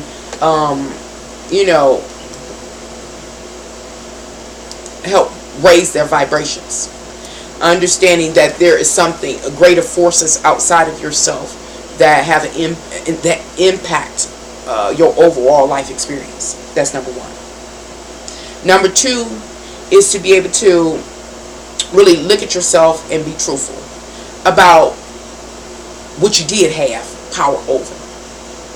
Did you make good decisions when you knew the facts? When you had all the evidence, or at least a significant amount of evidence? Did you wait for the evidence? If you can say, it's taking responsibility. If you knew damn well that you made the best decisions you could possibly make, free yourself up. Don't have that sense of guilt. You did the best you could with what you knew. But if you look and you say, "Ooh, I didn't make the best decision. I didn't do it." And because I personally didn't make the best decision, I did bring a lot of chaos into my life. And I had to live out the residual effects of those choices. Free yourself up. Don't hold on to that guilt. You cannot hold on to the guilt because you are taking responsibility for your choices. You did it. Now you do what? You learn from it. You move on. And understand that life is going to continue to unfold as long as you're alive. And now you know that you have to make better decisions. Freeing, what I'm saying, not having the guilt allows you to rise in vibration. As you become conscious, a person, you become conscious of what you like and what you don't like. So your job is to what? Partake in what you like within reason, more than having to deal with the stuff that you don't like. Raise your vibration. Another thing, and I know it's hard to do, is other people. Remember, we are directly linked into everybody in the world, but especially those in your immediate proximity, is to not care so much about what they think. And that can be very hard. You got to love on you the way you know you need to be loved. Meaning, you have to present yourself in a way that makes you happy. Some example of this, some people dress real weird. You ever seen somebody outside, they dress crazy as heck, and they be walking down the street, they happy, they smiling, because they're really expressing who they are from the inside, don't care what nobody think. I done seen folk with feathers hanging out their head, the craziest lip, but they just be as happy. You know, that gives you a sense of joy to be free to express yourself. You know, I'm going to give you an example, and I've shared little tidbits and crumbs about my life. I will go over it again. It makes me transparent and very vulnerable. But I asked you to right away to understand why I'm sharing this, and I'm sharing it in response to Alicia's question. How do you raise your vibration? Now, I often talk about being obese, black, female, in a inner city or the urban center. I often talk about the standards of beauty. I try to articulate myself in a way that people understand what I'm saying, because I don't want nobody to ever get it twisted. I know you, Alicia, a rising vibrations and queen. I know y'all not gonna get it twisted, but it might be another person that come view my videos and get it twisted.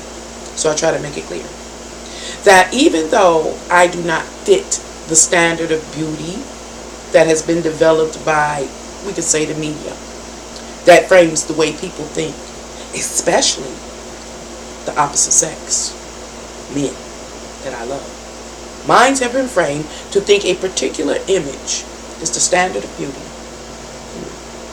I don't fit the standard of beauty. Am I beautiful? Of course. I'm going to say this. But the reality of this world does not permit many men to look at me openly I don't know how to articulate that, or to not feel shame when they are attracted to me. How do I say that? Due to the realities of this world, the many that are attracted to me have a sense of shame from the pit of their soul for being attracted to a woman like myself, because I do not fit the standard of beauty. They have been brainwashed by the established standard of beauty. So what am I saying? Still answering Alicia's question, or responding to her question.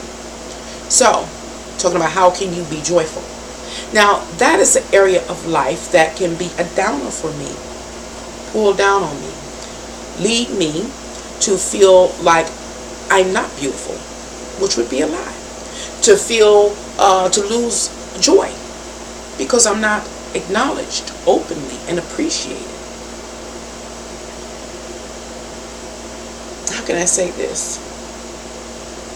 It is about rising my vibration up, going against the odds or the adversity as mentioned. How do I do it? What I could do as the direct result of that in that scenario is I could hold my head down. I could let myself look like crap to reflect what they're saying I'm supposed to be. I could lose my joy and my happiness and my peace of mind and my self-worth. That's what could happen. And that's what happens to a lot of people. Sometimes you hear me talk about people that are similar to myself. That's what happens. But for some people, for some reason, I don't know why, I go against, I'm an Aquarius, ruled by Uranus. I go against the standard. And somehow, some way, I still hold my head up high. I still know that I'm fly. And guess what? And I'm sexy. And that right there, you hear me talk about it, that this world, a lot of people don't like me because I will not get into the box they want me to be in. I can't. And so I do what? I rise. I rise in what? I rise my vibration by expressing myself the way I see myself. I express myself the way I feel inside. I express my spirit. And people don't like that because I what? Don't fit the standards of beauty or the standards period associated with what's trending. I'll say that. So that's another way to raise your vibration, to give yourself the right to express yourself the way you feel you are, who you know you are. You know, nobody else knows you greater than yourself. So that's my one of my mottos. I got a whole bunch of mottos. Y'all know I get on here, act silly, all kind of stuff. Can't care about what other people say. That's very important. And then when it's talked about raising your vibration, how else can you raise your vibration? I made a live stream, I don't even know the name of it, where it talked about, what was it about? I know it was about, allowing yourself to, I said, what's your thing? Do what you want to do. I can't tell you what to do. It's your thing. That was the live stream. Didn't get many views. If you didn't see it, go check it out. What I was talking about was allow yourself to have something for yourself, because this world and this life is so demanding. It drains the majority of our energy, and a lot of it is, especially people and circumstances, situation in this physical realm, don't pour back into us, especially if we don't hold any value. And the only way you usually hold value in this physical realm is if you align with what the standards. So you got to be able to do your thing. You got to have something for yourself. And I just suggested some things. I suggested in that live stream such things as getting into music. I don't know, like I'm doing this, what is it called, blogging or something? I don't know, vlogging or whatever it is. I'm doing this. What's your thing? I don't know. You could be into beauty. Painting fingernails, doing hair. And I was just talking about how you have to choose wisely what you allow to be your thing. Some people choose to drink alcohol consistently. Some people choose to use drug and different narcotics and marijuana. That's their thing. But I always, in that video, I talk about how everything in this physical world is a bottomless pit. And so it can never be satisfied. It can never be filled. It can only pacify us. And when a person indulges in such things as substances, that they're going to keep going back for it over and over and over again, because everything in this physical world is bottomless. Bottomless pit, the pits of hell, always having you longing and wanting and things. Intoxicants and substances, they intertwine with the one's biology, a person's biology. And therefore, it is not just a mental longing, it is also a physical longing. Those are things that I suggest the person shouldn't make their thing. But if you want to, rise your vibration, it's about getting something for you. And such things as music, poetry writing, those are things that you can, again, express yourself, and it gives you something. It gives you something back every time. But it doesn't have that demand or call back for you to continue to come back, because it's not, we can say, biologically intertwined with you. But it gives you an opportunity to meditate, to relax, to smile, to focus, to learn you. Yes, music and art and different things like that offers you the opportunity to get in tune with you and to, balance yourself. Oh, I see, I'm getting a download, y'all, and about is living your best life, and there is an illusion. I need to write it. Living your best life. Okay, because I got this download here. Hold on, y'all. I've been on here 2 hours. Okay, I got to get up off here, but I got to write the note so I won't read it. So I told y'all this was one. That's one. Now these, don't lose it. Okay. I'll do this. I don't want to lose it. Living your best life. What was it? Living your best life. What? Oh, it's an illusion. It's an illusion. I hear you. Illusion. Okay.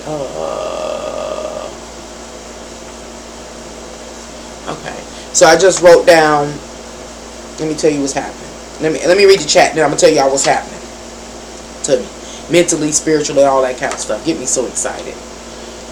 Okay, so hopefully I didn't ramble on too much, Alicia. Hopefully I gave you some examples. If I think of anything else, I'll share it with you about how to rise, because I mean it's very difficult sometimes to rise our vibration, especially if we get into these dark places. And I've been into the dark place where I literally saw in this physical realm in black and white, and it was in a moment, within a moment, in the blink of an eye, all of a sudden the color came on, like Technicolor. So I've been there. I have been there. Lord knows I've been there, and I don't ever want to go back there. It's been trying. I ain't got time. You believe that? Okay. Lisa, I help a lot of people, but the people don't appreciate what I do.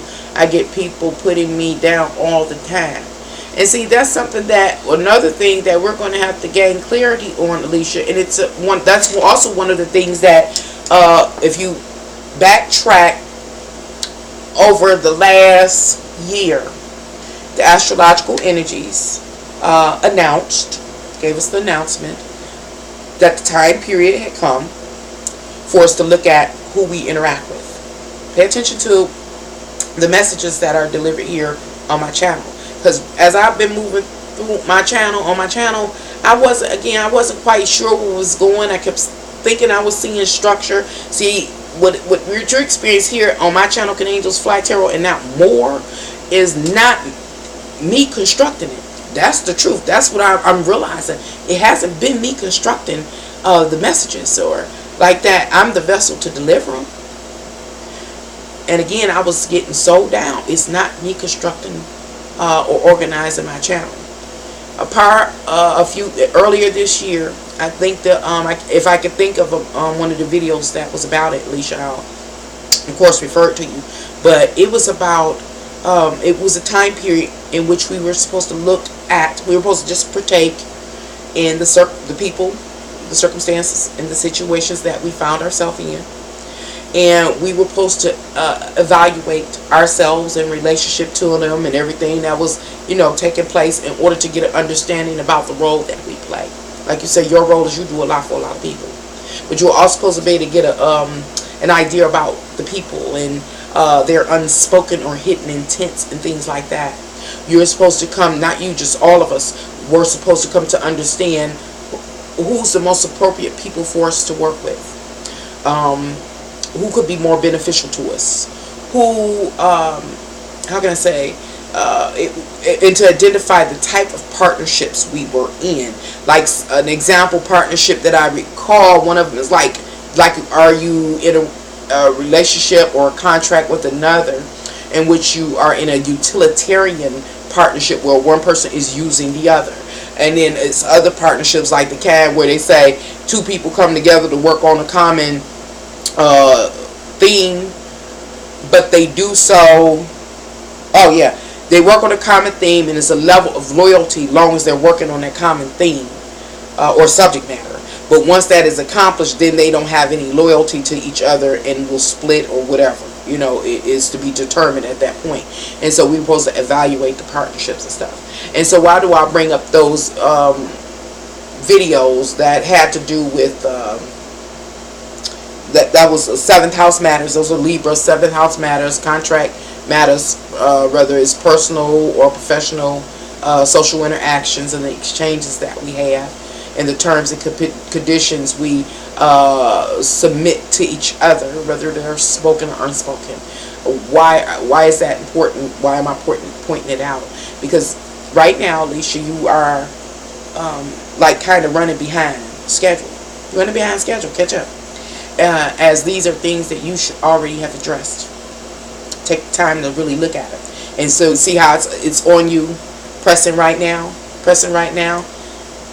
It's because you have to finalize that information for yourself. You got to do all the evaluation for yourself. You're running behind time. Catch up.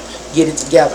And I don't want to press or make anybody anxious when I speak. And the messages I share, I need you to understand that we are all going through these processes. You have been, as well as all of us, we have been coming to, evaluate our partnerships, contracts, figuring out how we fit in, how we lose, or how we always the winner. We are subconsciously doing these things. We really are subconscious. I got to go back in on the subconscious because we have gathered up some information about those type of things. It's time to move on it now. It's time to move on it to, distance ourselves from certain partnerships because it's not beneficial to us, because somebody always has the upper hand and we haven't figured out how to negotiate in a way that we end up getting our portion or our piece of the pie, or we are other people that we can work with because we're more compatible, or we understand how to work with them. That's what the process I think that we're in now. I would have to, wait for the download or see where that line of thought takes me. And so what am I saying? It is possible, Alicia, that what you are learning at the crossroads you are at is about learning who you need to pull back from. How you have to learn how much you have to give, because you could be a person that gives too much, and that's been coming up a lot in the free tarot reads. A lot of people giving too much. You're giving more than you have to offer. Why are you doing it? Going back down to the instinctual root. What is it? Because you need to be loved, because you need to be appreciated, because you need to be acknowledged. I'm a person that gives an awful lot. I give an awful lot, but I don't think man has to do with needing to be, going back to that primordial root, instinctual root. Mine doesn't have to do with being loved and appreciated. Do I want to be loved and appreciated? I would love to, but I think that's one I kind of dealt with. Mine goes back. Mine always goes back. I know now. I'm learning myself. It always goes back to survival. It always goes back to survival. I help so much because I still am very framed by the old paradigm. Remember, the old paradigm had to do with family and friends and community coming together to work to help survive so that they could strive. Well, see, I'm being left behind. Clue, I'm being left behind. I'm being left behind in the old paradigm and the old way of thinking. That is not what occurs now. People are self-focused and self-centered and self-interested. Individual lives. Many people don't care about the welfare of the next person. Not even if they are family. Not even if they are supposed to be lovers, sleeping together, or whatever the case may be, the extent of the relationship. That is one of the character traits associated with the new paradigm. And in order to have a successful kind of rambling, successful relationship in a new paradigm, you would have to find somebody. You can't find them. It has to be basically designed. Design your life. What ain't here?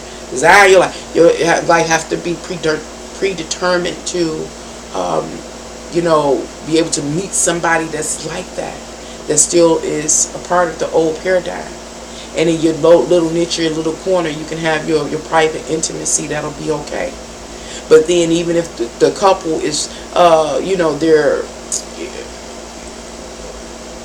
what they say, relationship responses or relationship energy is from the old paradigm, they still, have to go out and deal with the world at large. And so it's still this danger, again, this fragile state, talking about fragile states that exist because they holding on to the old mindset of the paradigm of working together. Everybody coming together to contribute and to support. But then they have to go out into the world either together or individually in a world that does not uphold that same philosophy. New paradigm. Hope it makes sense. And I forgot what I was saying. I was on my way out of here. Let's see. You know what? Maybe you need all things, good, bad, ugly, whatever, to happen so you can be changed. You're right. That's what happens. See, you're a rising vibration. Exactly. Let me read what Rising Vibration has submitted here in the chat. And she says, and you know what?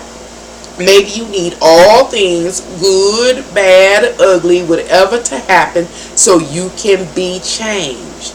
Yes, that's why heaven and hell exist here, both in this realm.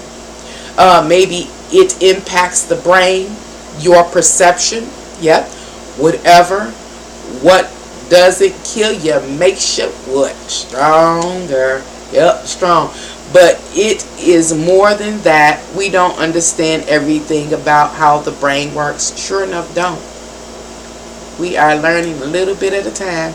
Alicia says, and still I get people trying to bring me down in my life as well as if I ain't been through enough. They don't care. They don't care. They do not care. Let me give you remind you of a video I made, and it was about my visit to the lower realm. And the visit to the lower realm, I talked about, what was the name of it? Hell. I think it's just called hell. And how I was talking about in that video how the people were stacked up, including myself, were stacked up. You know, we was one on top of each other. We were burnt, and underneath us was this lava boiling red underneath the cracks, black. And the only reason I could see that we were all dark as black ever you ever wanted to see is because of the cracks of the lava burning in the passion, and how we were stacked up on each other, you know, here and here, and gnawing, chewing on each other. Like chewing on my head, I'm chewing on their arm, and chew.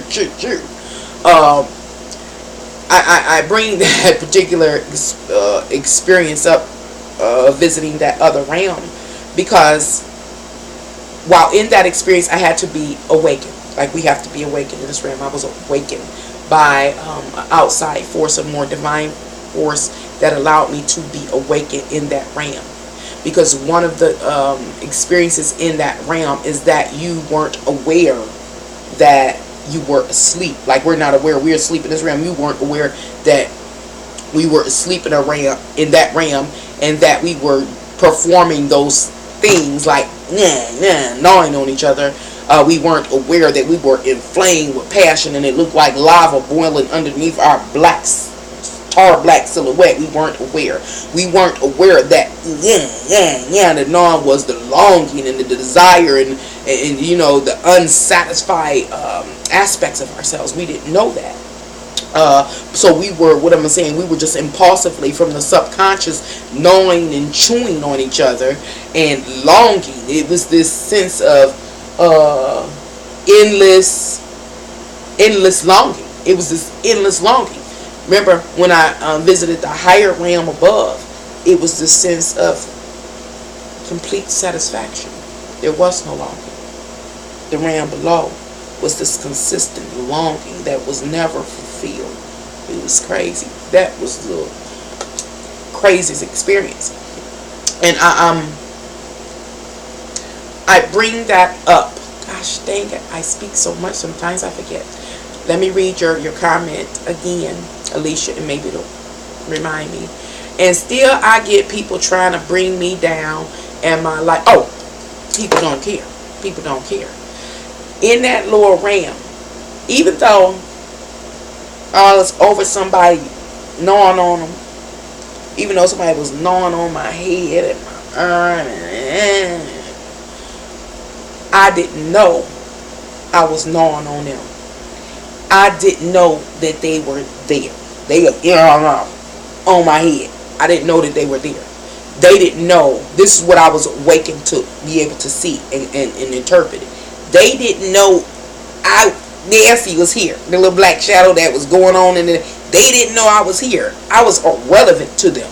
All they were trying to do is satisfy their own urges and pacify their longings. They hadn't, even though they were in immediate proximity to me, even though parts of my body were in their mouth, like my head or my arm, they didn't know I was there. They didn't care. And so I bring it up when you say people won't bring you down. They don't even in this physical world. I believe there's a level of our physical existence that we're not even aware. That's hard to. In the spirit. people are unaware and don't care about you.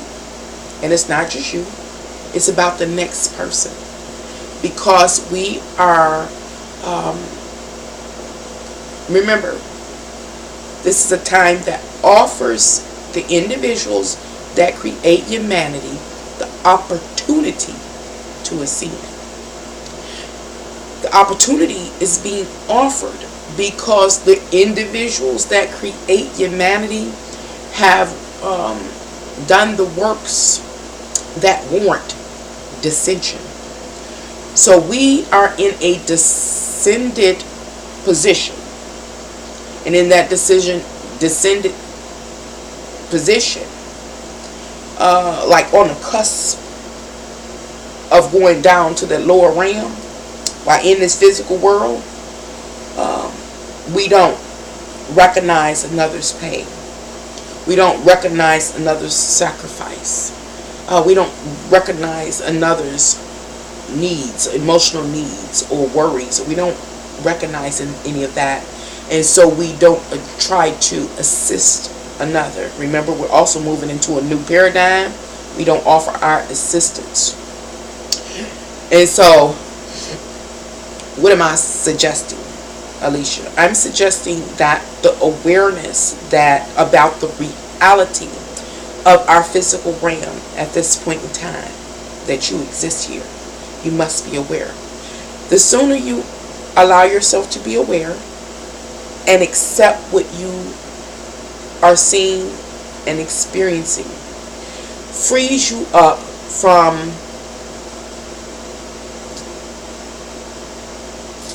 you're gonna be you. So if you're a giver, you're gonna give. But you have to be conscious, remember, conscious of who you give to, so that you can do what? Live your best life. You shouldn't give and be regretful or hurt, because that leads you to what? Not live your best life. So you have to have this awareness about this realm and what it consists of and what is fueling the drive. What is, like your computer has drivers to run the various apps, what's driving this reality at this time? One example I gave, the standards drive this reality. What else drives this reality? Materialism drives this reality. You have to understand the drivers to this reality.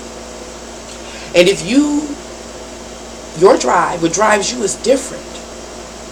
You, Alicia, too, are like me, I think. No one in the back. You too. Clue. This is a clue. You are being left behind.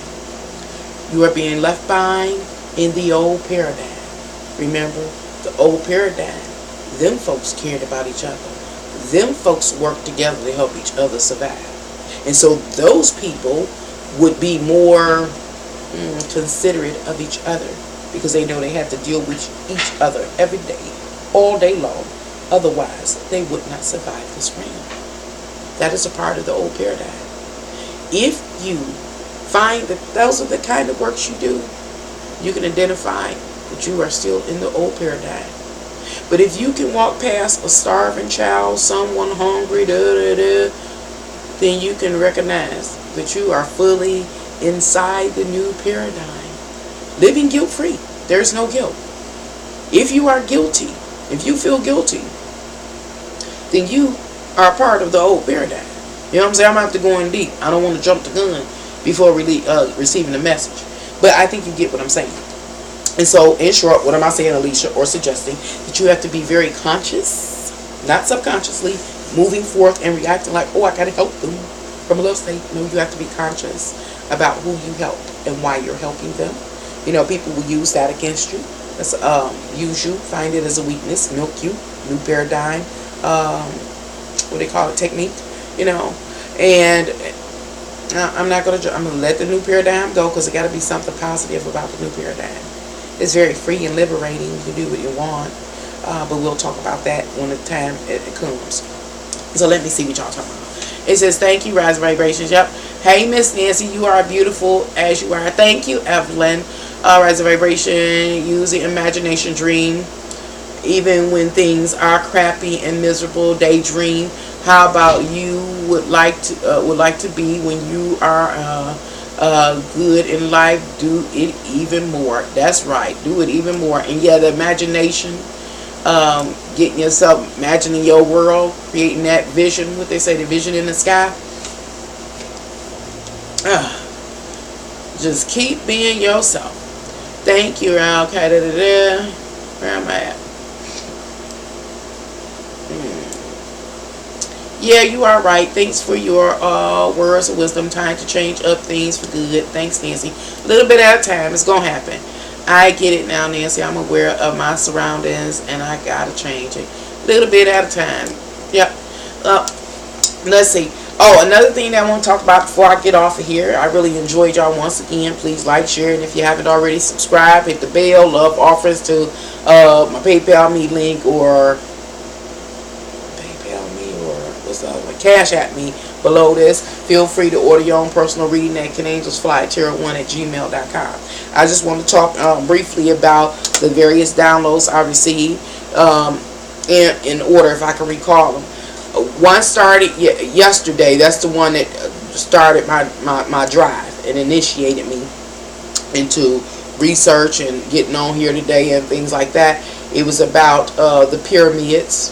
Check that out.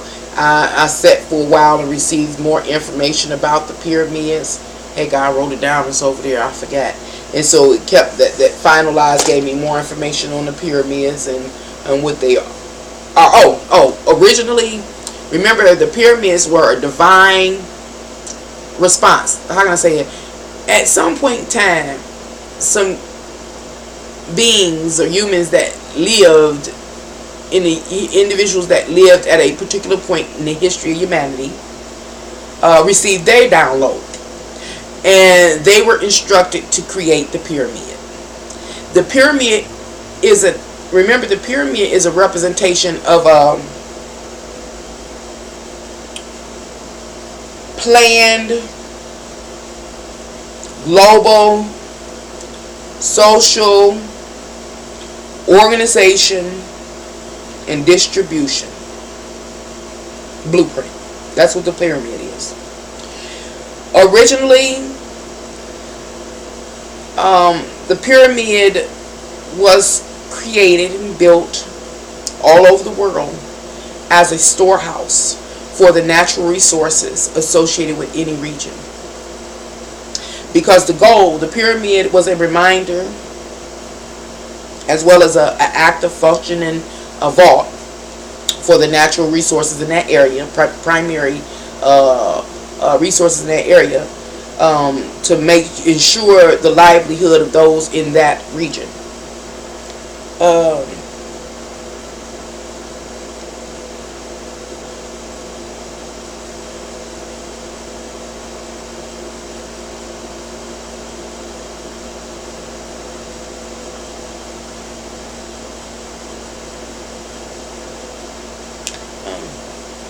The original download the people from the past received, remember, was to build a pyramid to store the primary natural resources necessary to sustain the lives of the people in that immediate environment. That's why there's so many pyramids all over the earth. They existed wherever.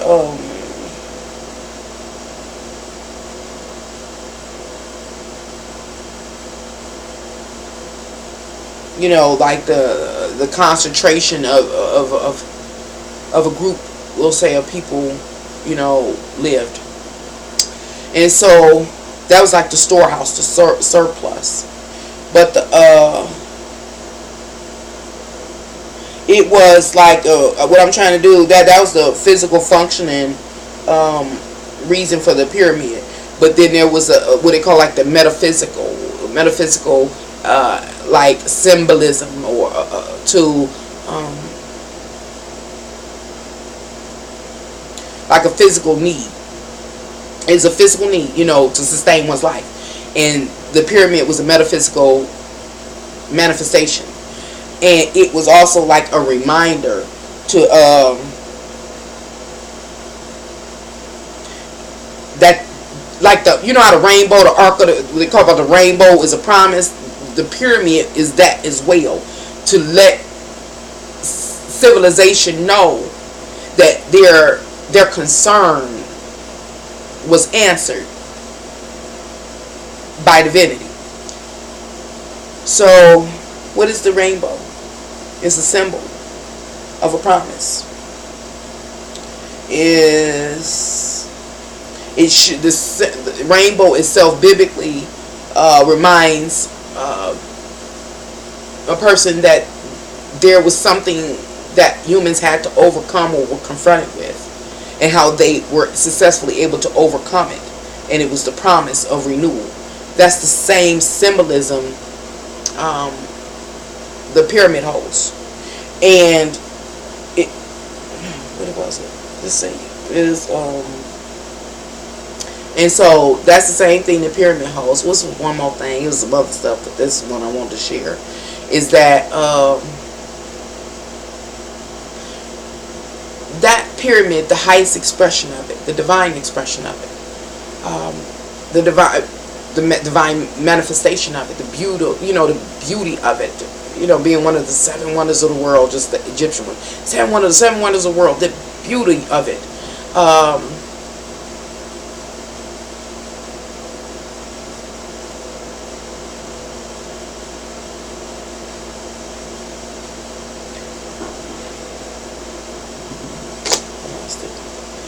So it is again, it's a symbol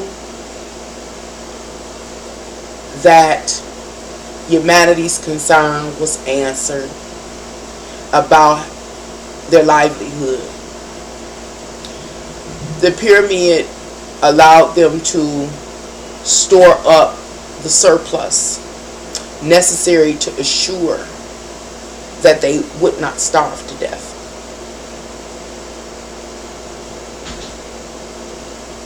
Oh, this pyramid was the blueprint was a divine plan that was given to mankind or humans as a way to ensure that every individual in humanity on every continent always understood the structure that was required, whether how locally or how vast, that had to exist in order to make sure that all individuals that create humanity at any given time receive their portion of the natural resources necessary to sustain a life. That was the original divine purpose of the pyramid. But it was hijacked. It was hijacked. And that hijacking process, this is my research now, it seems like it took place, if you pay attention to the humanity timeline, there was the BC, before Christ, there was the 0, and then the crossing over into the AD. The 0 represents the time frame, I believe, if I'm saying it right, in which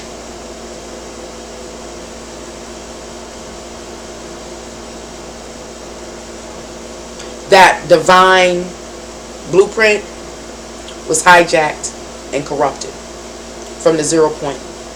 Once we start moving into the AD, that AD time period is a time period in which that system, we lived under that system. The system existed before, the 0 for the reset. It was divine. And slowly, in the last 2,000 years, surrounding that time of biblical times, that's when the plan to hijack this promise occurred. That's when it occurred. And I continued my research, after receiving the downloads, in which it was showing me, remember how I was working on the various cards, the playing cards, and the court cards. And after further research, I saw the person or the character that was responsible for hijacking that divine system, overthrowing it. It's been an ongoing in corrupting the system, but eventually it was a divine plan given to man to ensure that they would not starve. They maintain order and structure for the distribution of what life's natural resources. Let it go. Okay, that was the first download that started all this, the pyramid thing. The next one was the one I just covered, and hopefully I did it right. I got to go back and watch to see even if I articulated it right. But the next download was what we just covered during this live stream, was being able to understand responding to this physical world, this physical experience that we're having through either the subconscious or the conscious, and whatever the difference was for that. And then while I was getting that download, this one,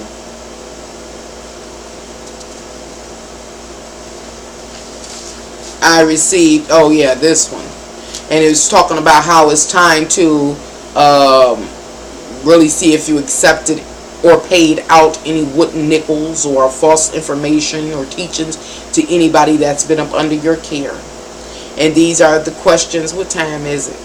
Why not? These are the questions that came through with the next. So far I talked about 2 downloads. This is the next 3rd download that I received. And it's asked, these are the things that were thrown out. Remember, the subject matter is in relationship to the video I did some time ago, which asks, have you taken any wooden nickels? The time now is, have you taken any wooden nickels or paid out any wooden nickels? The wooden nickels being knowledge, information that, to another. Have you paid out, wrongful information to another? Have you misled a person? Have you miseducated a person? Or have you accepted the miseducation? And that's for everybody, because everybody's a teacher. Again, you could be a teacher to one person, you could be a teacher to a few people, you could be a teacher to a multitude. And so these are the questions that suggest that to me that will be asked in our lives in some way, form or fashion. I'm not sure. So I'm going to read them. I'm just read what I wrote down. It says, are you a better person? I guess in relationship, because I was just writing as I was hearing. Are you a better person? No longer like the antagonist. Now you are the protagonist. What am I suggesting by this question? I believe it was saying, after the teachings you've been up under, after what you've learned in your life over, I'm going to have to go back in the last year, I'll say. Have you changed from being, a wretched person to maybe a more nicer person? Have you changed from being an antagonist into a protagonist, and you've only been able to do so because you understand now that there are the antagonists and there are protagonists? Or have you? The next question it said will be is an wait. I guess the one would evaluate if they've taken wooden nickels or not. Is that what it was saying? It says, are you more conscious of your reality? Are you more conscious of your reality? Let me see if I can say, trying to make it make sense. Spirit talking to me. So remember, the question is for individual. Have whoever has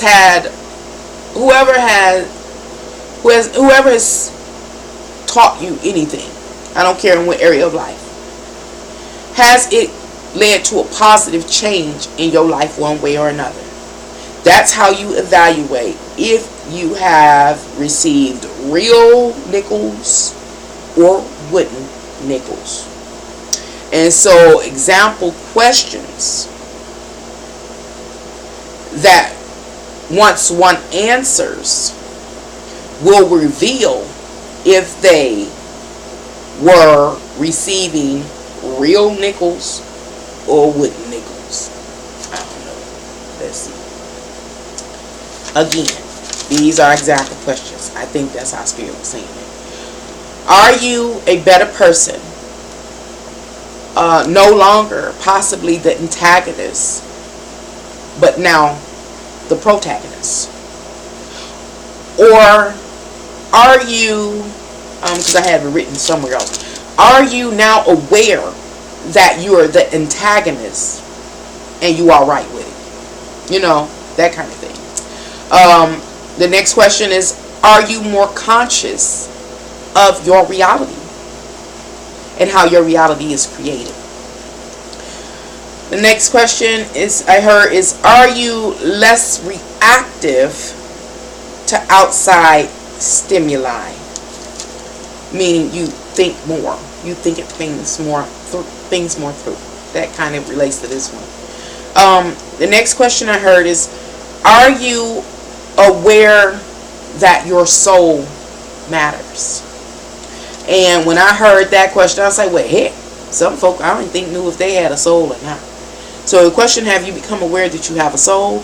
And then on a deeper level, have you become aware when you weren't at one time that your soul actually matters? Okay, the next question I heard, I'll tell you, it's been buzzing like Lil B. Are you aware of your nature due to being in the human condition? We talked about that a little bit today. Are you aware that you are, I'll say, disposed to certain behaviors just because you in your flesh body? Are you aware of that now? You may not have been aware of it before. Other question I heard was, and I just cut it off, it was going too fast. Are you aware of the beast within? The beast within, it asked about that. Are you aware of the beast within? It says, have you began to subdue unwanted spirits within, like the spirit of depression, worry, and fear? And that seemed to go back to the video I did where it talks about being the captain of your own ship. And also being aware that there are cohabitating spirits within a person, each person. And that you have to maintain your soul that has been granted the power and authority and dominion over your physical vessel. Have you taken, your role seriously and understand that you must, govern your ship and keep those other spirits like fear and all those kind of things? They're your crew members that you have to subdue them and keep control of the ship. And saying that, are you aware and have you been able to subdue them? And it says, has your confidence and self-worth solidified or been made real? That's when I stopped it. It said, has your confidence and self-worth solidified or been made real? I don't know. Cut it off. So that was it.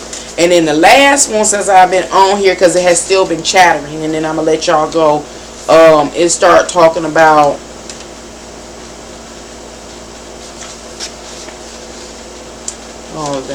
cut that one off. It's about living your best life. It's the same title I got here. And it's an illusion. And I'm sure based on the message I got, it's like play on words. So what am I saying? The message that I got, because it's just preliminary. I've been trying to shut it down since I've been on here. But when it's about living your best life, that in this physical world, there are those people that are presumed to be living their best life because it looks like they are living their best life. And these people, many of them don't take into account spirituality. That's not even a part of them living their best life. Best life could be totally identified or defined by their sense of social success, material success, and those kind of things. And I'm the kind of person, I can't undermine those things. I can't withstand them. Those things are so important, you know, or fitting the various standards that exist. And if a person can say, check it all off and say, yeah, I can, and they are considered to be living their best lives. But what I was hearing is that it's all an illusion. It's an illusion. And in order for, and so I'm going to sit with that one if you want to come back and get the rest of that message. But it's saying that it's an illusion. In order to be really, truly living your best life, and this is some, I'll stop because I'm going all over the place, is that it has to include one's spirituality, spiritual state, practices, where their soul is. It is just not about the material wealth. And I have a hard time with resolving that, because I'm into material wealth and all that prosperity stuff too, and living a good life, even though I don't get all that, but I believe in that too. But what I'm hearing the Spirit is saying is that's not the, what they call it, the be all, something higher go, be all, something. That ain't it. It has to, it is all things. It is all things. Okay, it's not stopping. Since it's not gonna stop, I'm gonna have to stop. And but I don't know, on the record, y'all know I forget my thoughts. So, you know, I thank you again for dropping by here. I'm going to ramble at least for another 15 minutes. I'm going to round this video off to 3 hours long, because it's also saying, you know, when a person is blessed with financial prosperity in this physical world, it's for a purpose. They serve a purpose. They have the responsibility, like the elitists will say. Now, we have the elitists, and when I talk about the elitists, how you doing, Monica? How you doing? Thank you. I just, oh yeah. I started a, I'm going to lose my line of thought, Monica. I want to start a new, what do you call it, part to my, I hope so, to my, live stream every now and then. And a new part, is this it? Yeah. It's called Subscribers Video Suggestions. And I believe it was Monica who suggested this video for me. And so I suggested to you. And oh no, it wasn't Monica. I'm sorry, Monica. It wasn't you. But you have suggested some things. But this one is suggested by Dr. Princess. And Dr. Princess suggested, now so this is a new, I gotta figure out the term for it, the label for it, for this part. Anyway, it's subscriber video suggestions. They subscribe it to me, and I'm suggesting it to you after previewing it. And it's from subscriber Dr. Princess, and has suggested The Path of Your Soul, explained by Hans Wilhelm, Wilhelm. And the video is not too long. It is 19 minutes and 22 seconds. And again, the video is about the path of your soul being explained. So, that's I've watched it, and it is a good video. It lines up with what I'm seeing as well. So, you know, and you never know how a person will truly receive understanding and comprehension on any subject matter. It could be, some people have to get it hands on. A person may relate to my quirky way of delivering messages, or it might be by somebody else's message. So there's another avenue for you to receive enlightenment. He is German, man. I thought you would like it. Oh, that was you, Monica? Okay, I get so confused. Thank you. Thank you. Okay, yeah, pretty great video. Okay, now I was about to talk about, oh my God, what time is it? I'm starting. I've been on it 3 hours. I'm going through nicotine deficiency. But I got this Pepsi. Ooh, stop advertising this.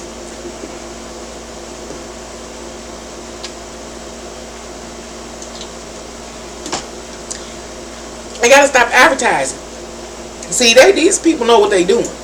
They know we gonna get on here, and we gonna partake in what we partake in at home, because we shooting from home. And that's, that's free advertisement, right? I'd have thought about it. I done got conscious about it. But I'm going to let it go right now. Anyway. Yes. I got a few more minutes to state this information from my download.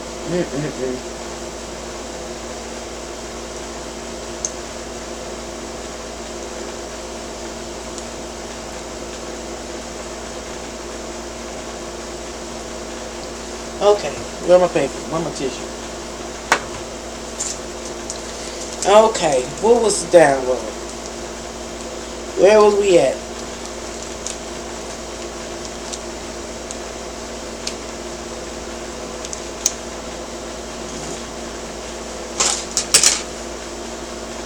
Let's see.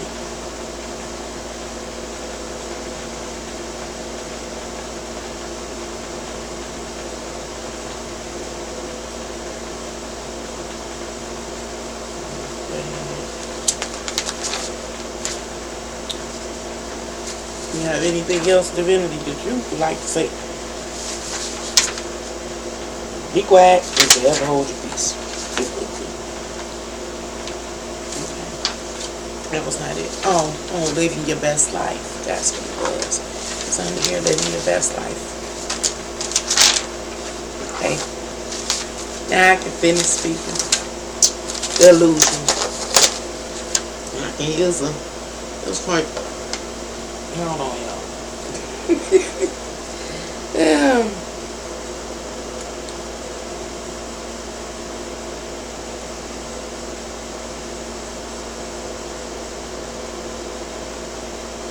That's a little darker. So,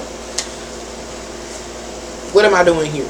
I'm sitting up letting Spirit go ahead and say what it want to say and recording it so I don't forget, so I ain't got to write it. That's what I'm doing at this moment. I'm allotting it 10 more minutes, 15 minutes I gave it. But we're going to see what it say. And it was about living your best life. And to truly live your best life, one must be attending to spiritual concerns, spiritual development, while in the physical realm. Persons that have been granted levels of physical security or material gain. They have a leadership role.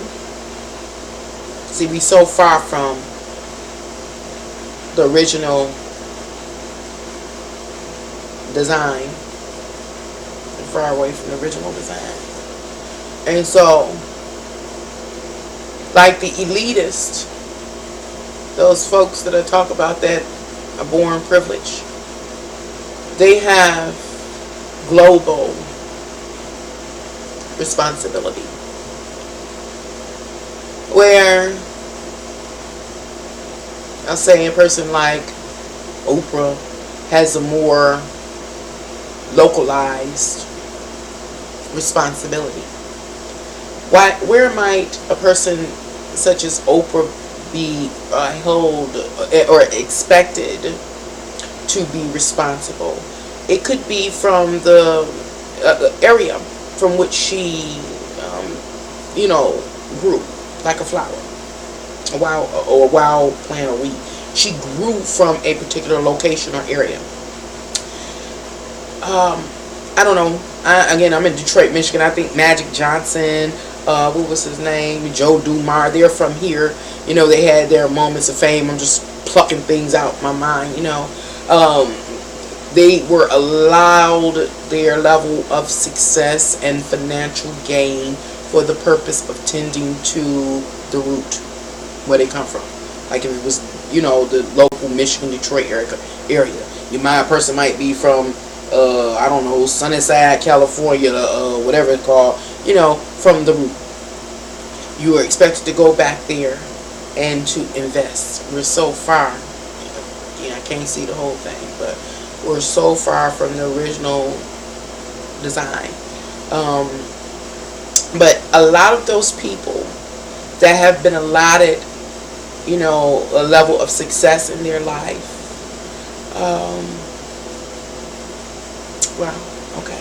Okay. Stop. Because it is the elitists. Those we're talking about people that acquire power, material gain, power, influence, elitist, global. People like Oprah, more localized, but broader far as like region or location. But then we have people that have a considerable amount of wealth. We call them middle class. They too have influence, like over possibly in a community or in a family. Certain family members are more wealthier than other family members. This is like like the kind of like a matriarchal influence. The people that can help educate the remainder of the people under their care. I'm getting somewhere, y'all. Y'all can listen in or not. I'm just recording so I don't forget, and I ain't gotta write it down. And so it's these different levels of people that have, we'll say, material success. Again, we live in a distorted time period, and we're far away from the plan. It's not divine anymore. And so a lot of these people have come to believe that they're living their best life. Especially in the age now, the age of deception, where what's trending, something is hot. Now it's trending that we are all, moving to awaken, becoming awakened and becoming spiritual. And so since we're at this time period where we have been given the opportunity to awaken and to ascend spiritually, everybody's on the bandwagon. And a lot of people are only seeing and are easily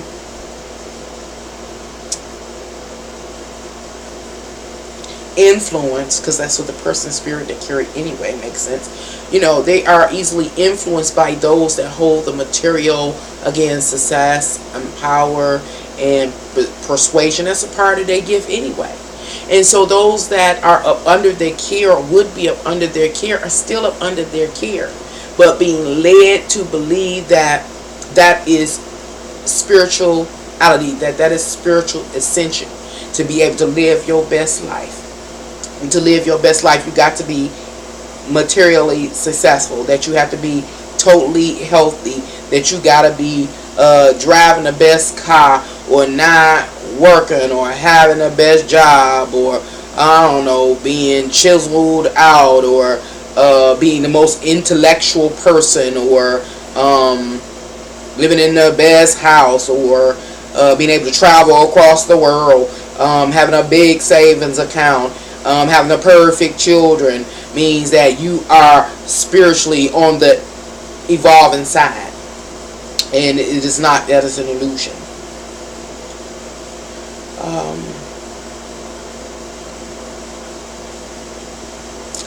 That is an illusion. In order to truly be spiritually evolving, one must, like be in servitude.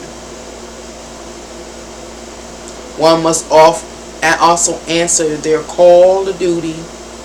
One must answer their spiritual call to duty. Going back to the roles people play on various levels, you must do that as well. And then there's a whole bunch of spiritual stuff that had to be done. A whole bunch of spiritual stuff that had to be done. So that is just not it. It's an illusion. And it is also illusion on the other side. And this makes me feel better.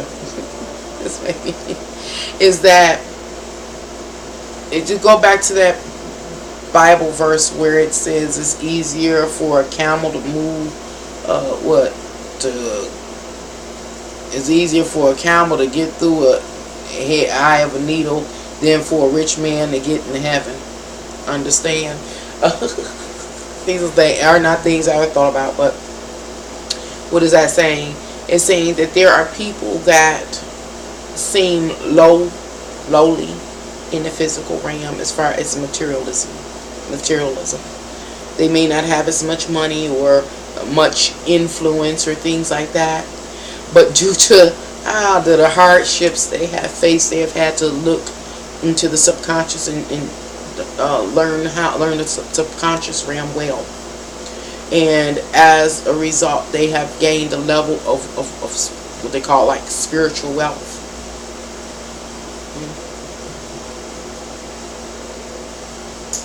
Okay, well, what's the benefit? Yeah, what's the benefit? It'll say, I don't know what that one is. Okay, there's a spiritual benefit that they have. They're answering their call to spiritual duty, even against their will. I know that, um,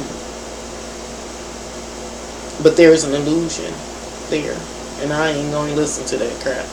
I'll listen to it another time. My eyes got tired and I'm going nicotine deficient.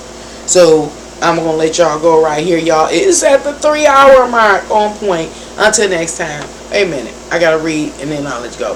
Cause Nancy, this is Monica. Cause Nancy, you are going deep. And I thought you would have good interpretation of that video.